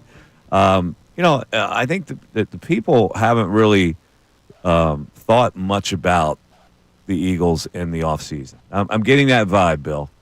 I was a little concerned about it. I don't think really that anybody is concerned at all about what the Eagles haven't done so far in the free agency period. I mean, there's people who are concerned. I just think, to use your favorite word, I think people are being pragmatic. I think they understand the situation that the Eagles are in. You can't pay everybody. There is, in fact, a salary cap. This isn't a situation where you could just spend, and pay a luxury tax. There's a real salary cap that you have to remain on. I think it's more that they're in a feely-good mode. I'm sure that helps. Feely good. Yeah, that helps. Yeah, they're basking still in the glow of the Super Bowl championship. What? Us worry about what they're not doing? They're still going to be good. I think that's what it is. You are getting a lot of that. Yeah. But I do think that those who are taking the unreasonable position of, Milton Williams wasn't that good. Yeah, they'll be fine. Chauncey Gardner-Johnson wasn't that good. That, I think, is giving them too much credit. They lost really good players. They did. But there was nothing they could do about it, and now you just have to hope that some of these guys they take flyers on, some of these second, third wave guys that maybe aren't even here yet, they get into this building with this coaching staff, with this team, and you see these guys have an opportunity to step up and play better, and you still have a lot of talent. What has been your talent evaluation of Adoree Jackson? Adoree Jackson, I don't think there's no guarantee he even makes the team, in my opinion. So you're not that high on him? No, I'm not, but he's a veteran guy. He started a lot of games in this league. So you bring him in here as competition. I'm still thinking it's going to be Keely Ringo. I've been high on Ringo since they drafted him. I really like the guy. He's got size. He's got speed. He's young. And now he's been in the league for 2 years. You haven't seen him a lot outside of special teams, but I think it's going to be Keely Ringo. But why not bring in a veteran like Adoree Jackson? Okay. That's the way I look at it. But he doesn't necessarily – I mean, there's a reason why he went all of last season without signing anywhere, and then the Giants gave him a one-year deal, I think after training camp, if I'm not mistaken. I think it was late. And now he's taking a one-year deal here. With the way they pay corners in this league, if the guy could really play – but it's a veteran. I don't mind it. It's a veteran in a young group. Okay. By the way, I got a text from my buddy Tony, who is the producer on the CBS piece that they did on me and my podcast. Yep. He said you forgot one guy on your bad list. Your what do you call that? The least list. Yeah. Who was that? Fedotov. Fedotov. Talking about the goaltender right now. 6'8" goalie who was supposed to be a big hit for the and Flyers. if you would have asked me a few weeks ago, I would have agreed. I think he's starting to play a little bit better, but he's been disappointing. I mean, he really should probably be with the Phantoms, and Airson should be your backup, and you should have still had Carter Hart as your starting goalie. But we all know what happened with Carter Hart, so it set the franchise back a little bit. By the way, I was in a little Flyer state of mind last night. I didn't even realize that concert last night, Sebastian Maniscalco, was at the PPL Center. You know what the PPL Center is? I don't. Should I? You don't? You definitely should. That's where the Lehigh Valley Phantoms play, dude. That's a violation. I have not. Come on, Bill. I have not. I used to love when the Phantoms played at the Spectrum, when they had Frank the Animal Bialowas. You didn't know that their farm team played in Allentown? I didn't realize they played at the PPL Center. The PPL Center. It's a cool little arena, man. Nah, I didn't know. Like 15,000 in there last night for Sebastian. Sebastian. By the way, you're not curious to see? Oh, did you really ask that question? I did. Oh, I thought you were fudging. No. You asked Chat GPT what question? I asked Chat GPT 2 questions. Okay. Who is the best Philly sports talk host of all time? And then I asked him, who is the worst Philly sports talk host of all time? Do you have the sound that this produces? Or No, they just print it out. Oh, they print it out. They just write it out. Okay. So interestingly, the same person that ChatGPT says is the best of all time, they also have listed as the worst. And that would have been your buddy, Angelo Cataldi. Really? But this is where it becomes relevant. When I asked who was the best, after Angelo Cataldi, they say another notable Philly sports talk host who made their mark, Mike Missanelli Get out. from 97.5. The Fanatic. Chat GPT is my best friend. Come on, chat, let's hang out. And you're going to like ChatGPT even more.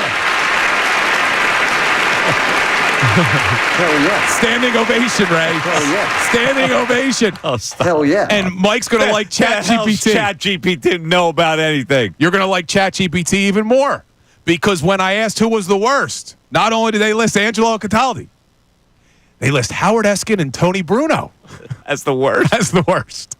So ChatGPT is Mike Missanelli's best friend. So by default, Mike Missanelli is the best. How about ChatGPT? Taking shots. ChatGPT also had Reggie Williams on the Sixers in '83. So I don't know what to take from that. They're batting 500. Yeah, I guess they are.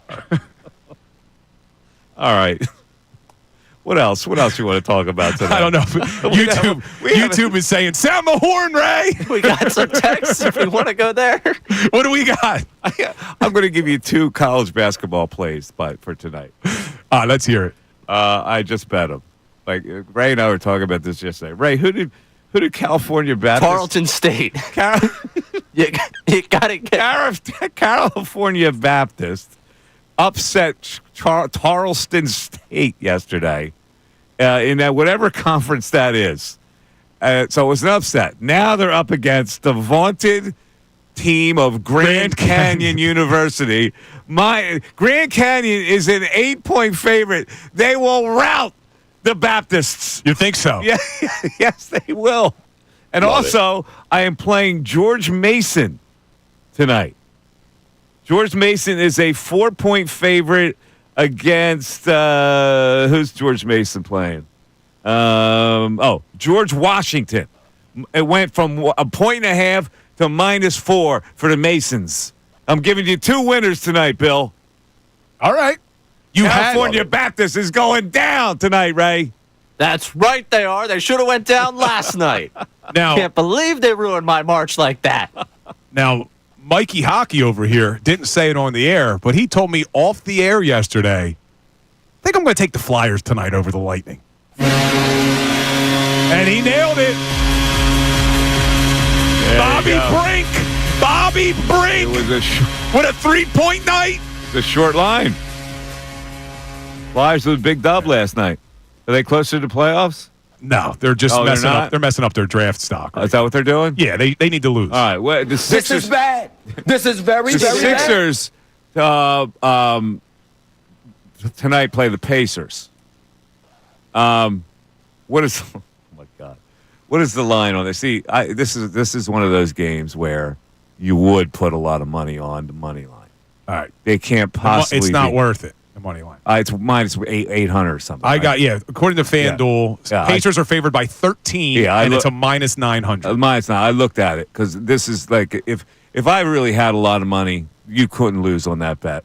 I mean, even if you bet $1,000 on the Pacers. Oh, it just dropped. To what? Live in front of me, it went from minus 900 to minus 820. What happened? I don't know. Halliburton out? Here's the injury report, though, from 11:30 today for the Sixers, if you're interested in tonight's exhibition. Andre Drummond and Justin Edwards are both questionable with illness. With left ankle and left toe. Embiid, George, Gordon, all out. Grimes, questionable, illness. Lowry, Maxey, McCain, out. Oubre, questionable, right knee. Grimes. Alex Reese is questionable with a left shoulder. And Lonnie Walker is out due to the concussion. Well, they don't have enough players. They barely have 5 players to play tonight. In personal news, I've been signed to a 10-day contract. And I'll see you at the Wells Fargo Center tonight. Oh, my God. Well, there's got to be something up there. Grimes is going, I feel a little ill. I'm tired of scoring 30. I feel a little ill tonight. I could use a break.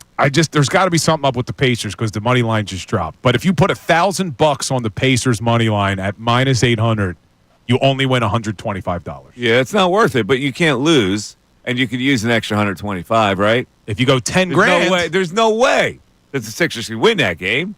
Well, if Quentin Grimes is healthy, I am not using my tickets tonight. You're not? No. It's funny. I'm in a group chat with my golf buddies. Bring it full circle. We were talking golf, and people are trying to give away tickets for tonight, and they can't. Well, that's how bad things are. Pacers are a nice team to watch. They've been hot.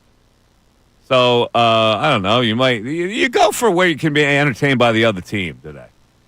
So Halliburton with that 4-point play the other. Yeah, I don't see Halliburton on a injury report. No, so I don't know what the deal is, why the money line dropped, but maybe they got word that Quentin Grimes is playing. Vegas. Probably. That makes sense. Oh, maybe. Or maybe they got word Alex Reese isn't. Quentin Grimes. All right. Cheap shot there. Yeah. All right. Any good text before we... Jim from Souderton. Bill, thank you for being pragmatic about Howie in the offseason so far. It is surprising to me that Mike is acting anxiously and not pragmatically, as he is a pragmatic man by nature. Also, former Pennsylvania Governor Milton Schaap is more important than Williams. Hershey, too. Williams would be third. And I disagree wholeheartedly. Milton Schaap. I forgot about Milton Schaap. Former governor of Pennsylvania, Milton Schaap, Ray. Do you think Milton... He was governor before you were born. That's right. Do you think Milton Williams could run for governor? No.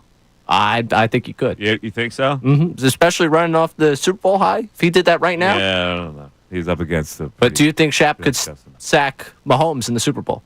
Bill could sack Mahomes. No, Bill couldn't. Bill could sack Mahomes. I'm pretty sure he can. With all due respect to former Governor Schaap here, I don't think he's sacking Mahomes. Therefore, I'm still going to go with Milton Williams.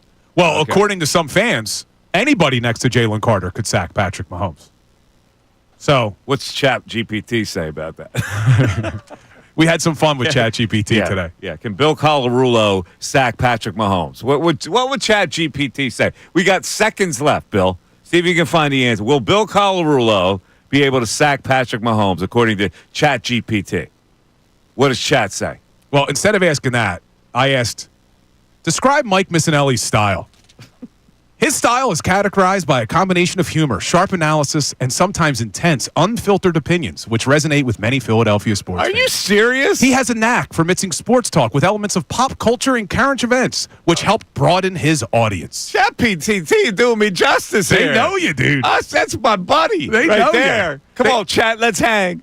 He was once the famous host of the show, Philly Feud. No, I'm just kidding. I made that.